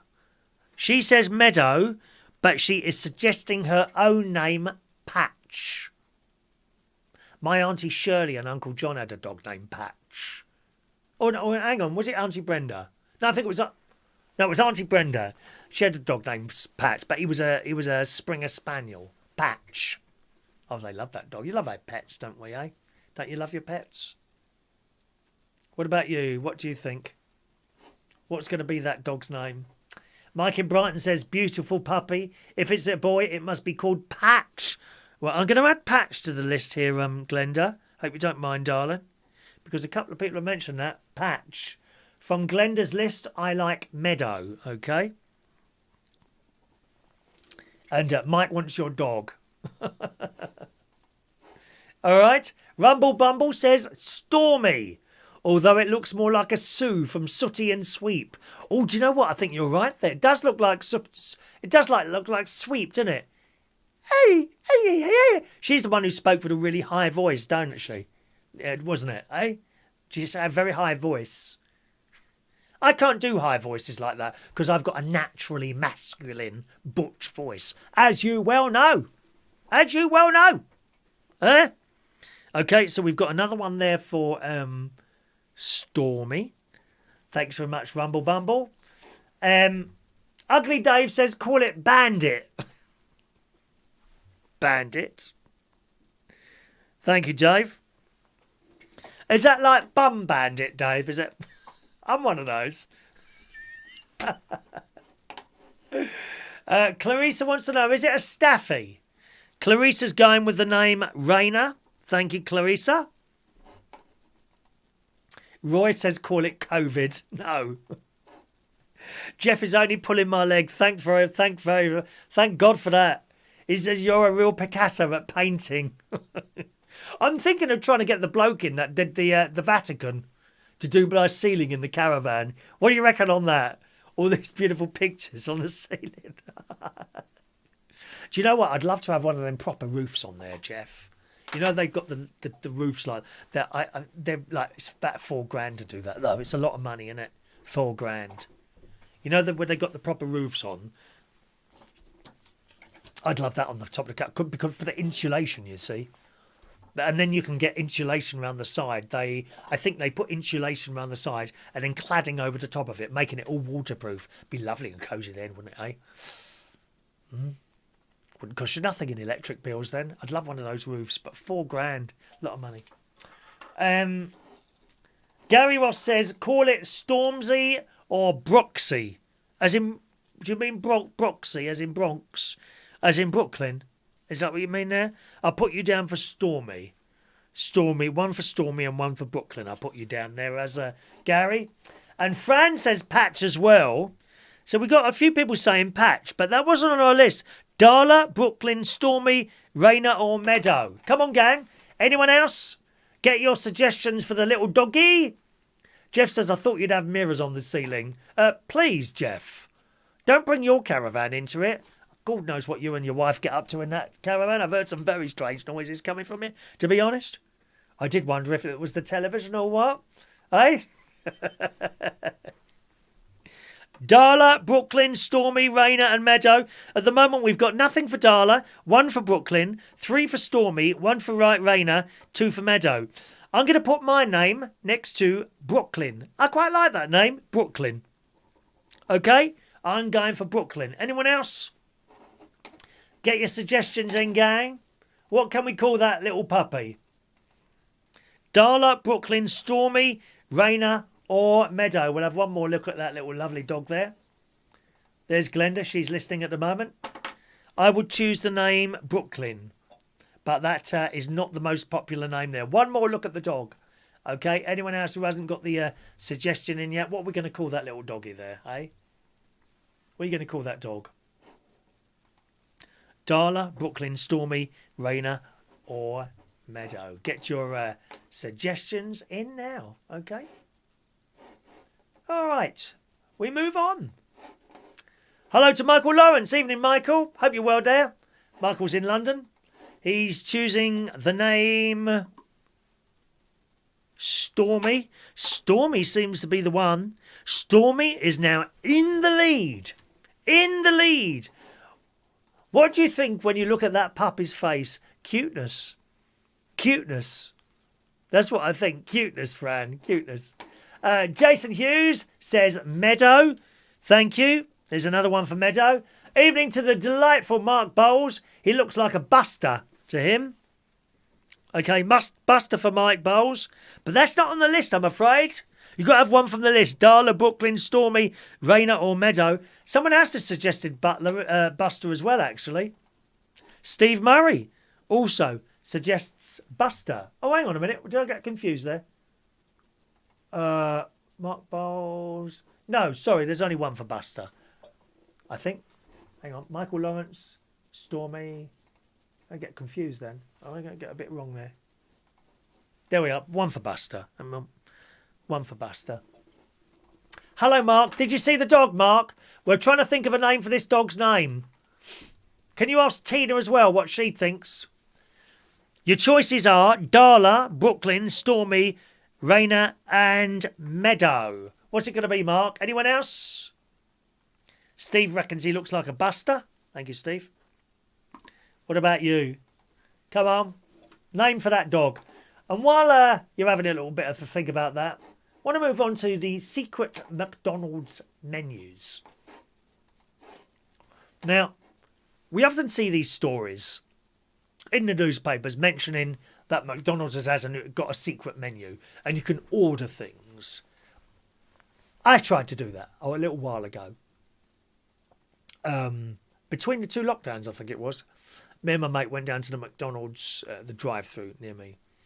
And we had heard that there was this ice cream with all different colours, like a rainbow ice cream. We thought we'd give that a try. And it was something like you had to order, can I have a number 33 with a 22 or something stupid like that. So they changed the way you order, and there was now 3 members of staff walking up and down the queue of cars, taking orders on an iPad. Right. So we could a veggie burger, please, large chips, vanilla shake, and can we have a number 33 with that? And she's like, a what? A number 33 for number 22. Well, she said, well, what's that then? Now she's scrolling, of course. So I don't know what that is. She said, I said, well, we were told to ask for that. It's like a rainbow ice cream type thing. She said, I'll go. And she went to the little hole in the window and come back out. So, sorry, no such thing, she said. The manager had told her. So we felt like a right bunch of idiots, didn't we? You know, felt so stupid. I can't remember exactly what it was anyway. And I said to my mate, well, we won't try that one again. We'd seen it in the Sun or something. Well, there was a story in the Sun a couple of days ago. Many McDonald's fans have heard about the famous secret menu, but does it actually exist? It says, thankfully, Mackey's worker Jack, who claims to be a crew trainer at the fast food chain between 2015 and 2019, has lifted the lid on what you can order. Sorry, that's noisy. That's because it's a high-quality Parker pen. Nothing like the ones you win on this show, I tell you that now, my love. Just a reminder, gang, all the prizes you win at the bingo are all guaranteed for 15 minutes, okay? Any pens or anything like that you win on the bingo on Sunday night, it's guaranteed for a full 15 minutes. After that, it's down to you. All right, my loves? He explained there isn't a set secret menu at McDonald's. You have the ability to customise almost anything on the menu. You know, oh, I'll have a Big Mac, please. No gherkins. Who has those damn gherkins? You always find them, don't you? Those nuts. You slip over them, dear. They're on the pavement outside. People chuck them out the window. Gherkins. Oh, I won't have that with tomato sauce. And how annoying is that? You know when you're walking in McDonald's, right? You're standing in that queue. And the bloke in front of you wants something different. Can I just have a plain burger with no sauce? Then you have to wait behind them while they cook the damn thing. Why can't they just have something from the shelf? No. Difficult people. Do you know any difficult people? I bet you do. Thanks to social media, I have customers ask for crazy items such as the Mega Mac or the Land, Air and Sea Burger. Now, I've seen that mentioned on Facebook, I think. He goes on to say this isn't on our menu, nor are we trained to create these orders. I usually ask the customer what the item consists of and what would they like to add. I usually remember these items for the next person that asks. But you see, he's doing it off his own back, you know? It's not actually something on there that you can order. Other McDonald's workers backed him up, with one saying there's no official secret menu. But most McDonald's employees know about the variations considered to be the secret menu. For example, if you order a Monster Mac, the employee will probably know what you mean. Another added officially it doesn't exist. These items, Land, Sea and Air Burger, aren't listed for sale on the menu boards. But there are two possibilities. The worker taking your order is familiar with the stories of these items. You know, so someone else as stupid as me, you know, has seen someone mention it on social media and then gone and asked for it, and you'd be disappointed. And then you say to them, well, it's this. And actually I said, well, it's a rainbow ice cream. And I think she came back to me and she said, well, we don't have these other colours. Where have you got this from? You know, I thought it was going to come back blue, yellow, green, red. No, they've only got white. That's it. I mean, how racist is that? McDonald's is a racist company. They only have white ice cream. It's disgusting. Quickly, inform one of the left-wing groups immediately. David Lammy, Diane, where's Diane Abbott when you need her? McDonald's is racist. They've only got white ice cream. It's disgusting. Shouldn't be allowed. I wouldn't be surprised if that comes up in a newspaper at some point, you know, in the Mail or something like that. They like those stories, don't they? Anyway, back to this. It says the worker won't know what you're talking about, but you can explain it to them, and sometimes the store will make it up for you. And that's it. There is no McDonald's secret menu. You may think there is, and you might see these people on Facebook or whatever posting stuff on there. Generally, it's to make you go to McDonald's and look a right twat while you're standing there asking, have you got a rainbow ice cream? Sorry? Eh? Doesn't exist, you see. Never mind, eh? I remember when McDonald's first came, and the first time I ever went in there, and I said, oh, can I have that, but with that? I'm sorry, that's how it comes. They wouldn't customise stuff. I think it was McDonald's. I'm pretty sure it was McDonald's. You would go in there and I'm like, can I have a bet? I don't want the... I'm sorry, that's how it comes. You couldn't change it at all. And I think it was Burger King, actually, who started saying you have it exactly as you want it. So, you know, if you just want a plain burger with nothing on it other than the burger and the roll, or the bun, whatever you want to call it, then you could then order that in Burger King. I think McDonald's followed suit very quickly. I'm not 100% sure about that, but I'm pretty sure when McDonald's came, you had what was on the menu. That was it. So if you wanted a Big Mac, it came with a Big Mac, piece of lettuce, gherkin, that lovely sauce that they put on there, and that was it. Can I have some tomato sauce? But yeah, that's 10 pence. Well, can you just put it on there? No, it just comes as it is. It was a bit like that then, but they changed it. Mark Bowles is suggesting Stormy. Thank you, Mark. One for Stormy there.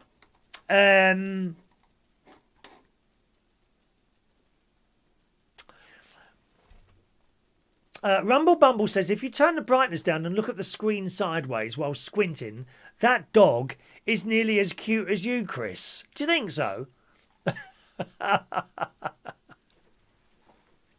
Oh, I don't know about that.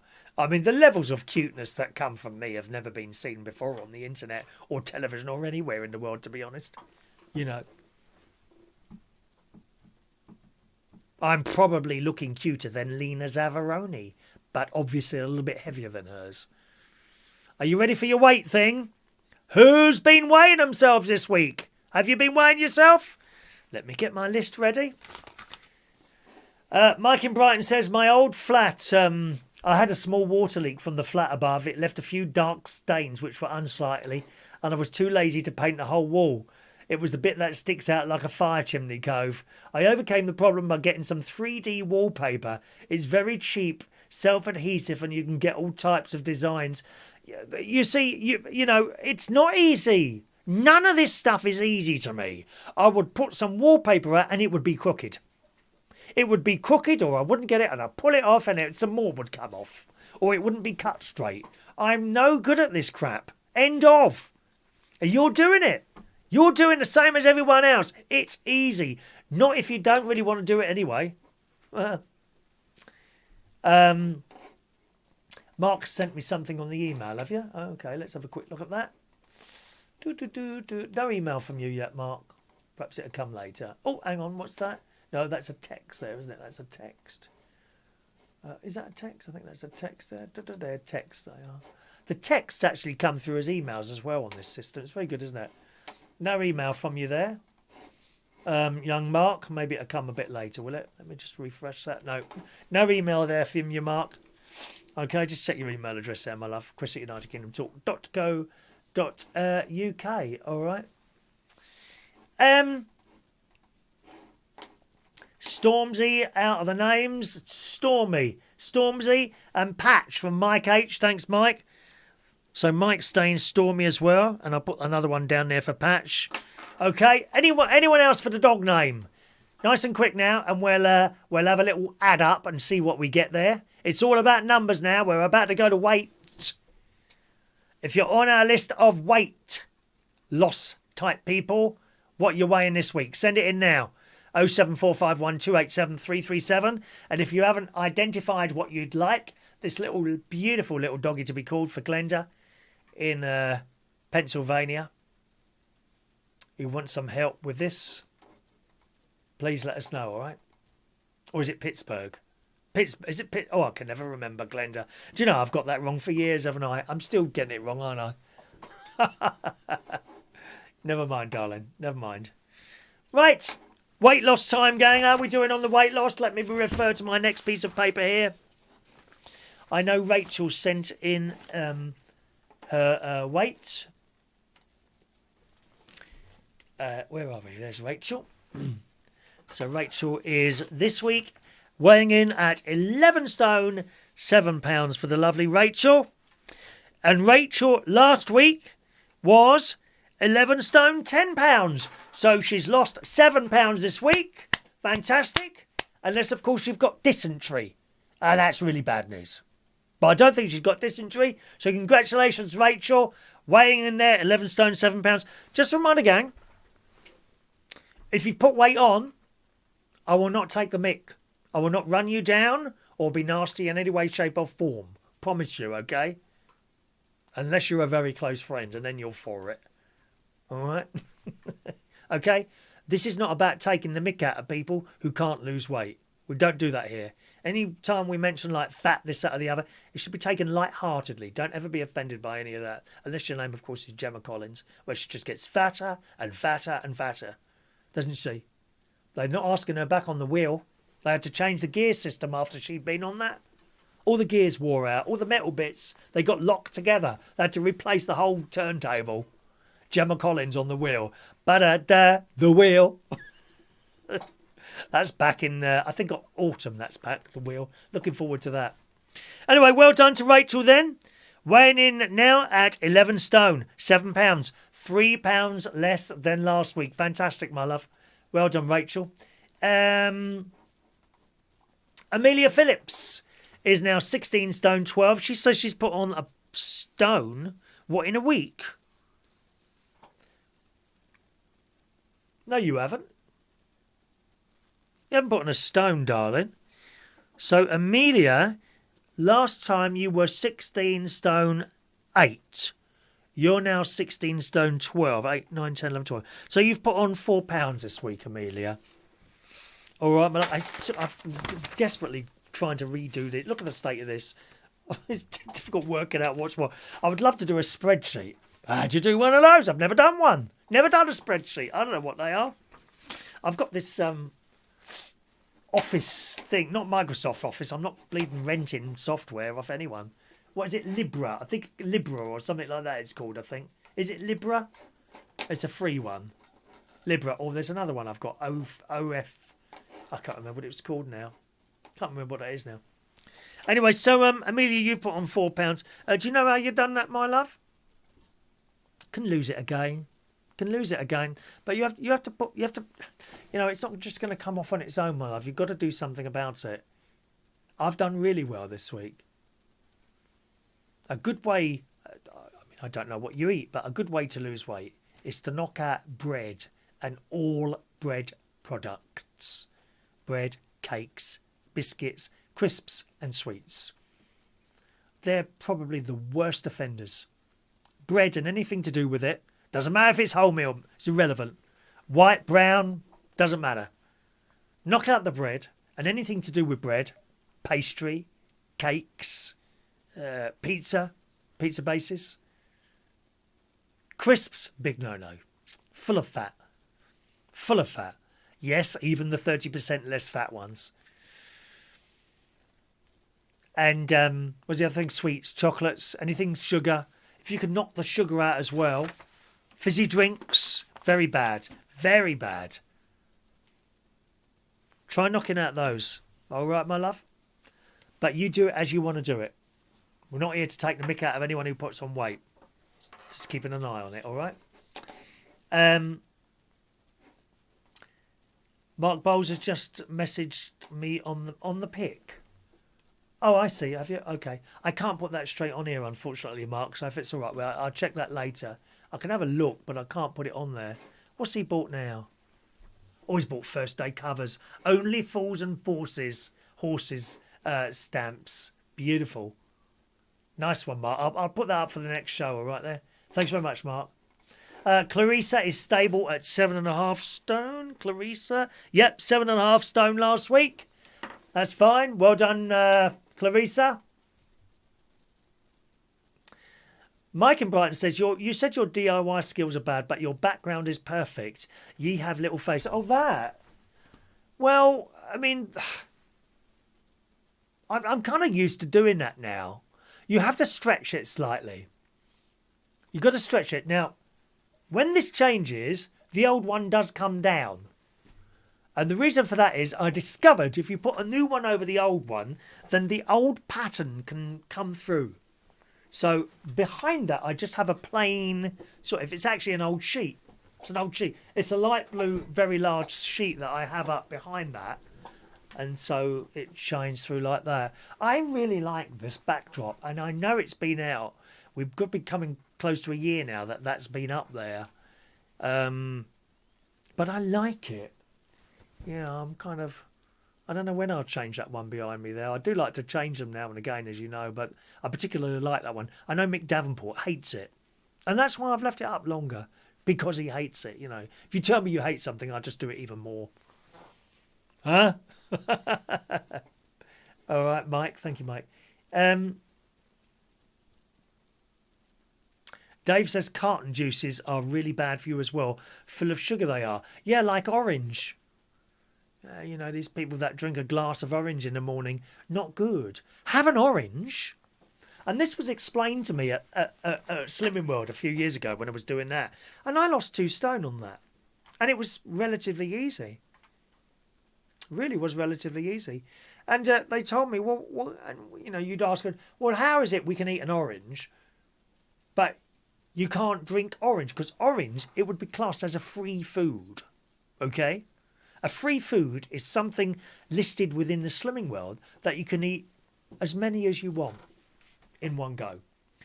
Believe it or not, potatoes are on that list.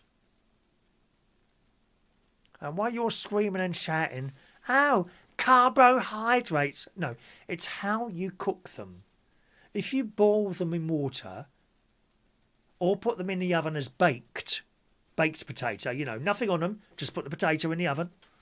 Or even if you want sort of kind of roast potatoes and you put them in the pan, but you don't put them oil in, a little bit of that spray light stuff, then you can have as many as you want. That's what they told us at Slimming World. Vegetables, as many as you want. But oranges. So you ask yourself, well, if you can eat oranges as many as you want, but you can't have a glass of orange juice. And the reason is you'd have to eat an awful lot of oranges to get 1 glass of orange juice. Have you ever been to one of those shops where they've got those wonderful, fantastic machines? I love them. There's one in Hampstead. When I go to the hospital down there twice a year, there's a place there, and they've got one of those machines. And you put the oranges in. Actually, I've had it at a holiday place once at the Club Med when I was DJing in France or Italy, one of the two, or both. Both of them. These Club Meds, they had that machine there. And you literally put the oranges in the chop and it just does stuff with it. And out comes orange juice. Well, you need 5 or 6 oranges to get a glass of orange juice out of these things. Now, would you sit there and eat 6 oranges? I bet you wouldn't. You'd get fed up peeling the damn things, wouldn't you? You might have 1, possibly 2. And that's why, on their list, oranges are a free food, but orange juice isn't. Because in a glass of orange juice, as Dave rightly points out there, there's an awful lot of sugar. Pineapple, all the same, pineapple. Have a pineapple if you want, but you can't have pineapple juice because you won't get that much juice out of a pineapple. You'd have to have several, That's why that works there. Thank you, Dave. Mark says, nice pair of grey trackies behind my pic. Oh, hang on, I didn't see that. Let's have a little pervert Mark Bowles' picture. Yeah. He had his little boy over at the weekend, didn't he? Bless him. Did you have a nice time? I hope you had a nice time with your little boy there. I know you don't get to see him very much. Very difficult for fathers sometimes. Oh, yes, the tracky bottoms. Oh. Isn't it funny? You're laying down there. It seems to have sort of almost disappeared. But stamps look lovely. They really do. Thank you, Mark. George Bond used to cut sweets out when I fancies the sweets. I used to eat dried apricots. Do you know what? I've got a bag of those. Now, that's another thing. Not a free food. Dried apricots. Full of sugar. Of course, I would imagine you're better eating dried apricots. But again, if you actually had a whole apricot, you wouldn't eat as many apricots as you would the dried apricots from the packet. Therefore, you are quadrupling, sextupling your amount of sugar that you're taking in because you're just eating them out of a packet. I've actually got a packet downstairs of dried apricots. You've tempted me today. Anyone else going to send in their weight today? Adam the plumber, I think, sent his in this morning when we were doing the radio show. And he today is at 9 stone 3 pounds. I think that's right. Is Adam the plumber still with us tonight? I don't know if he's with us now. No, actually, I don't know if they did text him this morning. Did I delete the text from this morning? Oh, let's have a quick look. I'm going to have to clear some of these down. I think I should clear them down each time, really. No, I can't find it now. I don't know if Adam the plumber sent his in or not today. It says 15 stone... Oh, hang on. 19 stone 3 pounds. If he sent this in today, it says 19 stone 3 pounds. So he's up £1.50 on last week. And his other half, I think, is now 15 stone £8, which is up one on last week. The trouble is this has become so complicated on here because I haven't written it out very well. Look at it. So I mean, I'm not quite sure. I'm kind of going for the one right underneath there. And if it's the one right at the bottom, it says 15 stone 8, which is up one for Royston. So there we are. Some up and some down this week. Mark Bowles says, I never fail to make him smile. Oh, well, I hope you make me smile at some point, Mark. Desperate, to be honest. Things are getting desperate here. Mike in Brighton says, speaking of foodstuffs that are bad for you, I was amazed at how bad sauces are for you. Oh, yes. Oh, yes. Tomato sauce, 1 spoonful is about... a teaspoon contains an awful amount of sugar. But in it, nice on chips. Yes, chips. If you was to have a decent... And again, chips. On the Slimming World, you can have as many chips as you want, as long as they're done in the Slimming World format. And that is, buy your potatoes, make them into chips, either with... I've got one of those machines, you know, and it comes out the end like that. Don't try an onion with that, by the way. It destroyed the machine, I discovered that. I tried this. I thought I put an onion through. No, completely ruined the blades. I think the thing fell apart. Only potatoes, right? Hard things. Onions are actually soft once you get into them, aren't they? And you make your chips. You then spread them on the pan, on the baking thing. Oven 220 centigrade. Spray them with the thing in the oven. That's it. No oil. No tomato sauce. You bring them out again. You can put some sort of perhaps bit of garlic or something on the top. Rosemary maybe. That's quite nice. You bring them out and that's how you eat them, like that. Maybe I don't put salt on anything. Some vinegar would be... Vinegar's okay because you can only put a very small amount of vinegar on, can't you? You know. Even when you're at the fish and chips, so you put that vinegar. Did you do that? Did you do that? You put the vinegar on. You put so much on it starts dripping through the paper, doesn't it? At the trawler's catch. Vinegar's all right. So sauces are quite bad. Clarissa says, I steam all my Fredge and baby potatoes. Baby potatoes are nice, aren't they? The little ones. Again, roast potatoes, you just put them in the oven. Easy. Don't take half hour, don't they? Nice. So my weight. I've been helped this week by Lent. Okay? Lent is like a Catholic thing and we give stuff up for Lent. And I usually give up the same things, sweets and chocolates. Right, so I've done that. Sweets, chocolates, all the things that I mentioned to you a little while ago. Sweets, chocolates, crisps, bread and all bread products. And I also have been getting a lot of acid, as you well know. Went to see the doctor a couple of weeks ago, my special doctor, and he said you need to lose a bit of weight. He said you put on a bit around your stomach. I can see it. You need to lose a bit of weight, and you need to eat less because of your age. You remember when you was in your 20s? Christ, sweets and crisps and things all the time, in between meals, no problem. Not anymore, we can't. 58, can't do that anymore. And he was telling me, he's a little bit older than me. I think he's about 64, my specialist doctor. And he was telling me he has a bowl of muesli in the morning. For lunch, he has a couple of biscuits while he's working, because they work very hard, doctors in hospitals. And in the evening, he'll have a chicken and some vegetables. That's it. That's all he has. And there's me. I have my breakfast. My breakfast is usually very good. Overnight oats, fat-free yogurt, oats, and a bit of fruit in there. Either one apple chopped up or blueberries at the moment. I've got blueberries at the moment. Or maybe in tins of fruit. That's all right, fruit cocktail. As long as it's in water and not blooming sugary syrup. That's okay. And then I'd have a massive lunch. Massive. Couldn't move afterwards.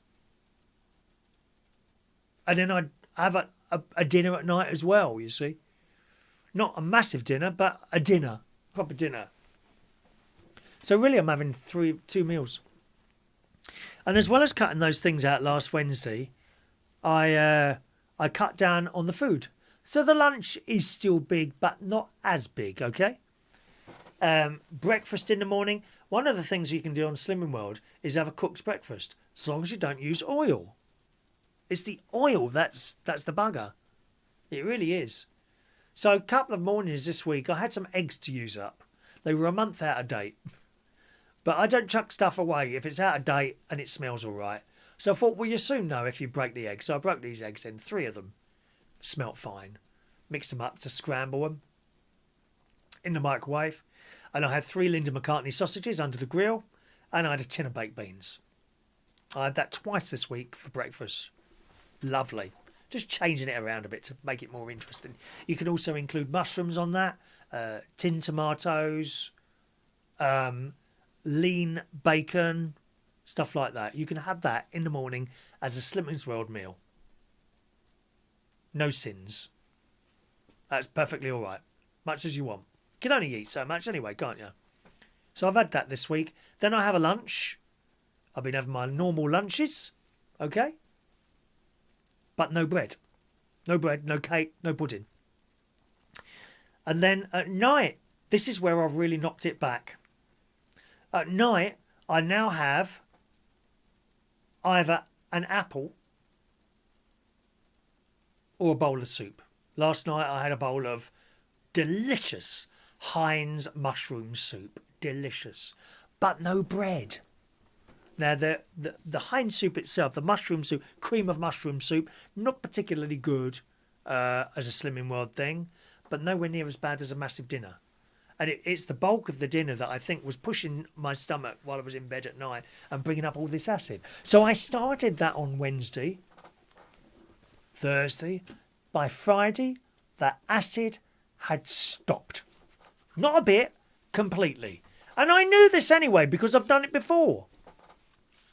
So I think there's a combination. Bread brings on acid in my case. So if you've got acid, it might be worth... Forget all these drugs that the doctor... You only take drugs to allow you to eat something that's giving you acid. Oh, don't be silly. You're better off to knock out the thing that is creating the problem rather than trying to solve it. You know, for example, me and my DIY. It's better off to get someone in rather than completely muck it up like that. Have you seen that yet, Mark? I tried to stick something over it. It wasn't quite straight, so I pulled it, and look what happened, dear. Shocking. Actually, it looks like a piece of that wood board over the top of that, doesn't it, really? Anyway, there we are. That's what you got to do. Find out what's causing it. So if you do get acid, start knocking stuff out. Maybe it's difficult. I tell you what, bread is extremely difficult to take out of your diet. Sweets, crisps, after a couple of days, that's fine. Bread is the difficult one. We love a loaf of bread, don't we? Especially if you've done it yourself in one of those tins. Delicious. Thank you very much. Yes, please, Mummy. I think tonight I'm going to have a bowl of tomato soup tonight. That's what I'm tempting. Tomato soup tonight. Still call in if you want. 0208 144 3477. So, my weight last week. There is a slight caveat to this, okay, which I'll come to at the end. My weight last week was 13 stone 6.2 last week.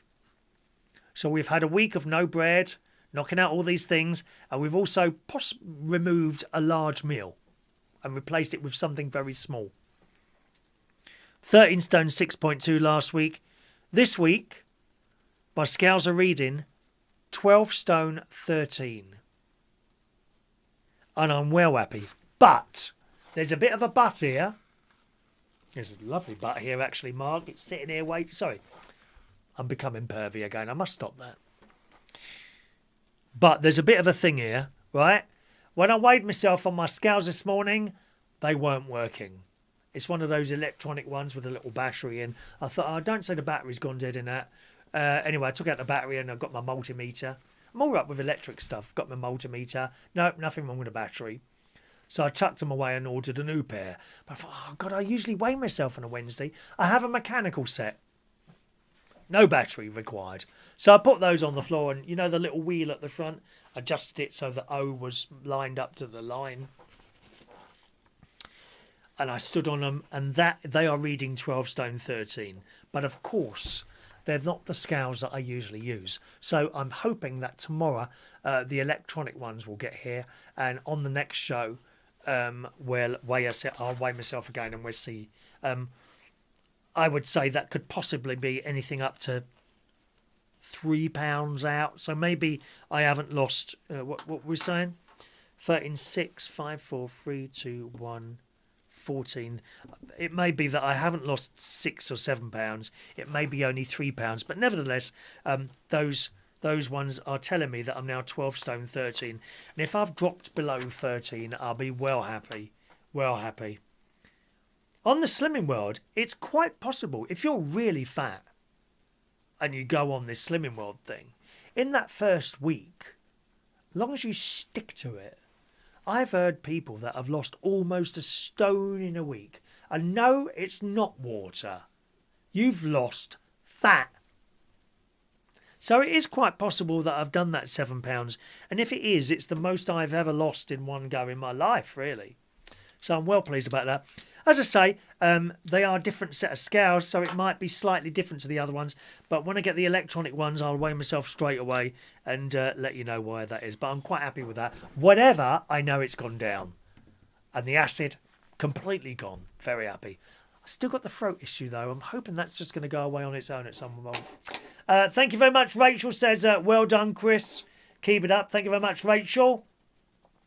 Roy Brownlow's going to bed now. Don't think about it. Don't worry, Roy. I've seen your picture, mate. I won't be thinking about you in bed, sunshine. Not anytime soon. Thank you, Roy, for your excellent phone call tonight. Good night now. Okay. All right. Getting a bit late now, isn't it, really? Let's drop a couple of things there. A strange item. If you're on my Facebook, you will already have seen this, gang. A very, very... Oh, hang on a minute. There we go. I've got your emails now, Mark. They've come through. I know what we're going to do. And we've got all the messages in for the dog's name. So here are the final scores. 1 minute. And the winner is...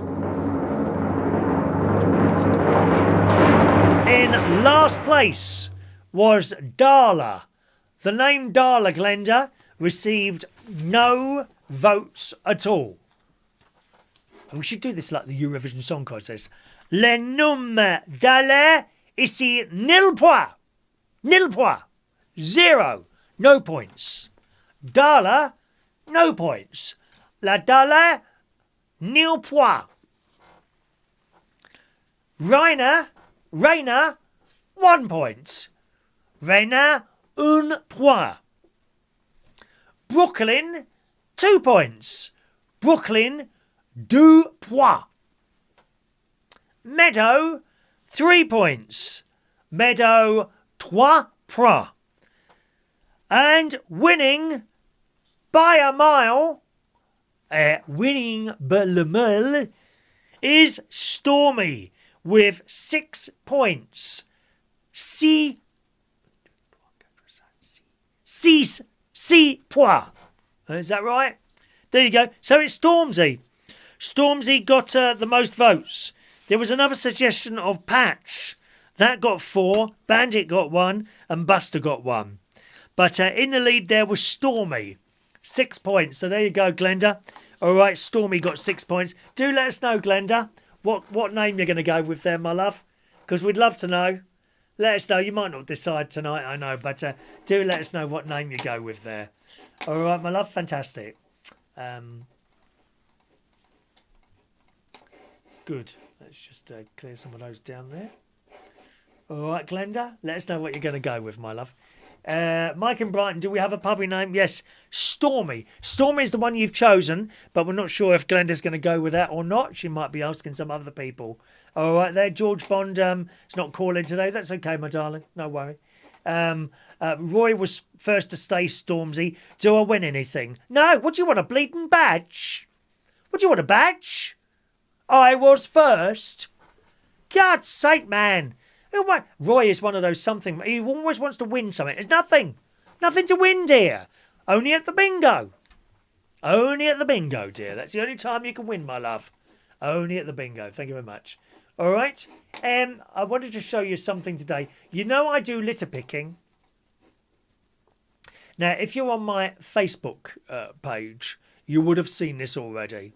I go litter picking. I've now registered, actually, with the council as a volunteer litter picker. And I think they're going to send me some stuff around, some bags, which would be useful. Because I just usually buy them myself from Aldi. Now, admittedly, they're a bit thin, you see. That's the trouble with the ones from Aldi. They are a bit thin. They kind of do the job, but you could do with something a little bit thicker. And the council do provide bags. And if you tell them where you leave them, they will come and pick them up, which is fantastic.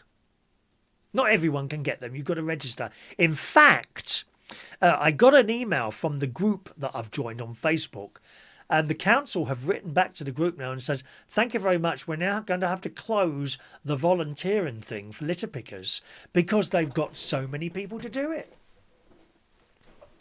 That is fantastic news. Now, most of my litter picking is around the house. When I say around the house, I don't mean around the house. I mean around the house. You get me? Yeah? I go right down to the end of one path. And it's like a star. One path that way, one that way, one that way, one that way. And if I walk two down all these paths separately, it equates to about 1.3 miles. So that's a fair area. And there's a lot of grassed areas. There's a play area with swings and that. That's always full of bleeding rubbish. And little gas bottles that the kids are over. I think my mate says it's laughing gas. I don't know what that stuff does to them. I don't see many of the kids laughing round there. But you find these little gas things that they've blooming... I don't even know what they do with them. What do they do? Do they put them in a balloon and sniff that or something, or breathe it in? And I find those down by the play area where little kids are playing, you know. So I go around and that's what I do.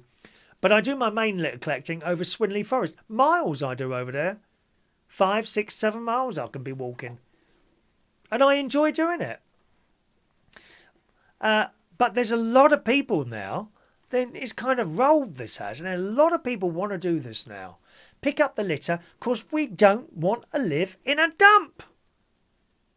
It's funny, actually. The lady down the end there, virtually every day, a new tin can of beer appears behind her fence. Almost every day. Must be the same person doing it all the time.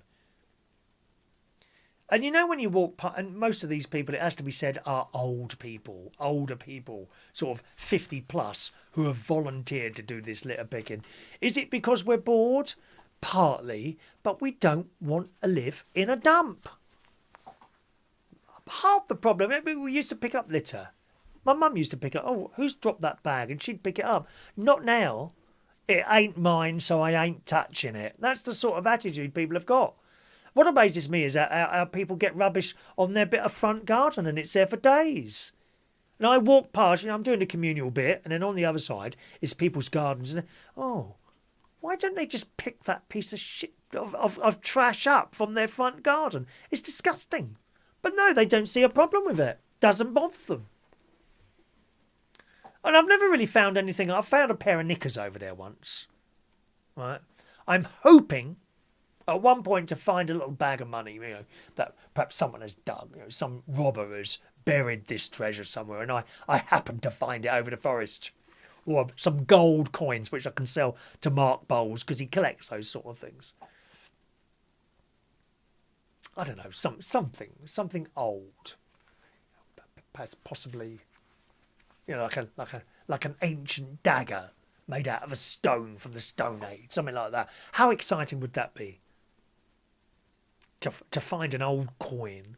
Forget the monetary value, it's relevant to me, it really is. Just hold this coin from millions of years ago that you just happen to have found while you're collecting people's rubbish. I'm hoping to find something like that. But yesterday I found the most unusual thing that I've ever seen. Now, please observe this. There it is. I found that, yes. Can you see my earphones on? Got my earphones on there. I'm listening to a fantastic radio show on those earphones, myself actually, that I listened from earlier. Now, people are telling me that it is a dog toy. Well, I've never seen a dog running around with one of those hanging out of it. Have you? That's what I found yesterday, and I did want to share that with you just in case you hadn't seen that on the Facebook page. I'm kind of almost a little bit disappointed that it's a dog toy, to be honest. I thought it'd be something much more exciting than that, wouldn't you? All right? What do you think of that, gang? Phone lines are now closed, okay? Thanks so much for your calls. We've had some nice calls tonight, haven't we? I had a couple of lovely calls tonight. Have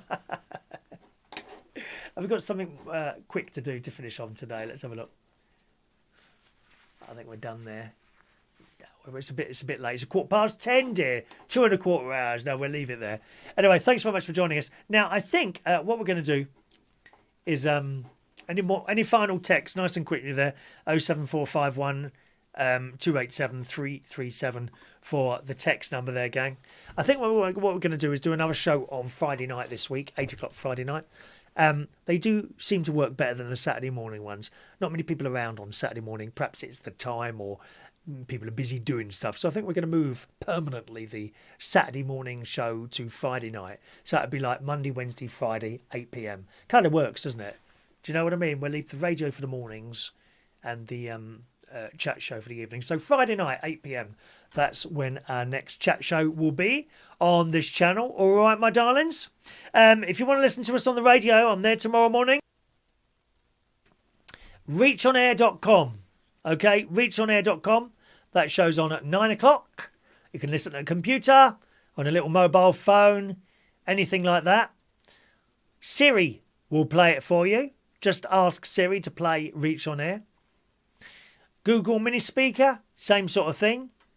Ask it to play Reach on Air. If you've got an Amazon device, you need to get the skill on there. So you go to your Amazon app, go on the skills section and search for Reach on Air. Enable that. It's ever so easy. Then close it, and all you do is say to your speaker, Amazon, play Reach on Air. And you'll hear my little voice coming out there at 9 o'clock tomorrow morning. All right. I don't know who's on Reach on Air at the moment, actually. Let's have a quick look, shall we? Who's on there tonight? I keep doing this. It reminds me a bit. Do you remember when BBC One used to close down at night and they'd say, on Radio 2 now, keeping you company through the night? Well, you can do that now. I think Chris Batchelor's on now, 10 o'clock. Dave Squires is on after him. Then tonight, there he is. Alan Ross is on tonight at midnight, okay? Give him a listen. He had a little bit of trouble connecting. He got cut off, I think it was last night or the night before. But it's all working again now. So Alan Ross is with you tonight if you have trouble sleeping at midnight. Okay, one final lot of messages then. Clarissa says, looks like a bong to me at first. What is a bong? I don't know what a bong. I don't know what a bong is. Mike H says he's disgusted. So am I, Mike. Finding that sort of thing over the forest. What are people doing over there, for Christ's sake, dear? There I am, quietly collecting my poo bags and crisp packets, and you go across something like that. I posted a picture on my Facebook, and my younger nephew, little Jimmy, who I took on holiday, looked after him, used to go night walking with him and explaining all the stars when he was 8 years old, 9 years old. Used to take him out in the snow when he was about 7 years old on his bike, holding him up so he wouldn't fall over. I post that picture, and what does he put under it? He's 22 now. What's he put under that? Is that going in your keep bag? It's a shame they grow up, isn't it? Should have to detach myself from him, I think, if that carries on. Fran says, thank you, Chris. Take care. Thank you, Fran. All right. And Rachel says, thank you for your show, Chris. Good night and sleep well. Thank you very much. That's very kind of you. I see a lot of people have liked the show today. That's a little thumbs up underneath that. If you've done that, thank you very much. It was very kind of you. And we'll be back with another chat show on, when is it? Oh, I haven't got my other bit of music here now, have I? Oh, yes, I have. Here it is. Here it is. I like this to be playing underneath it. Very professional.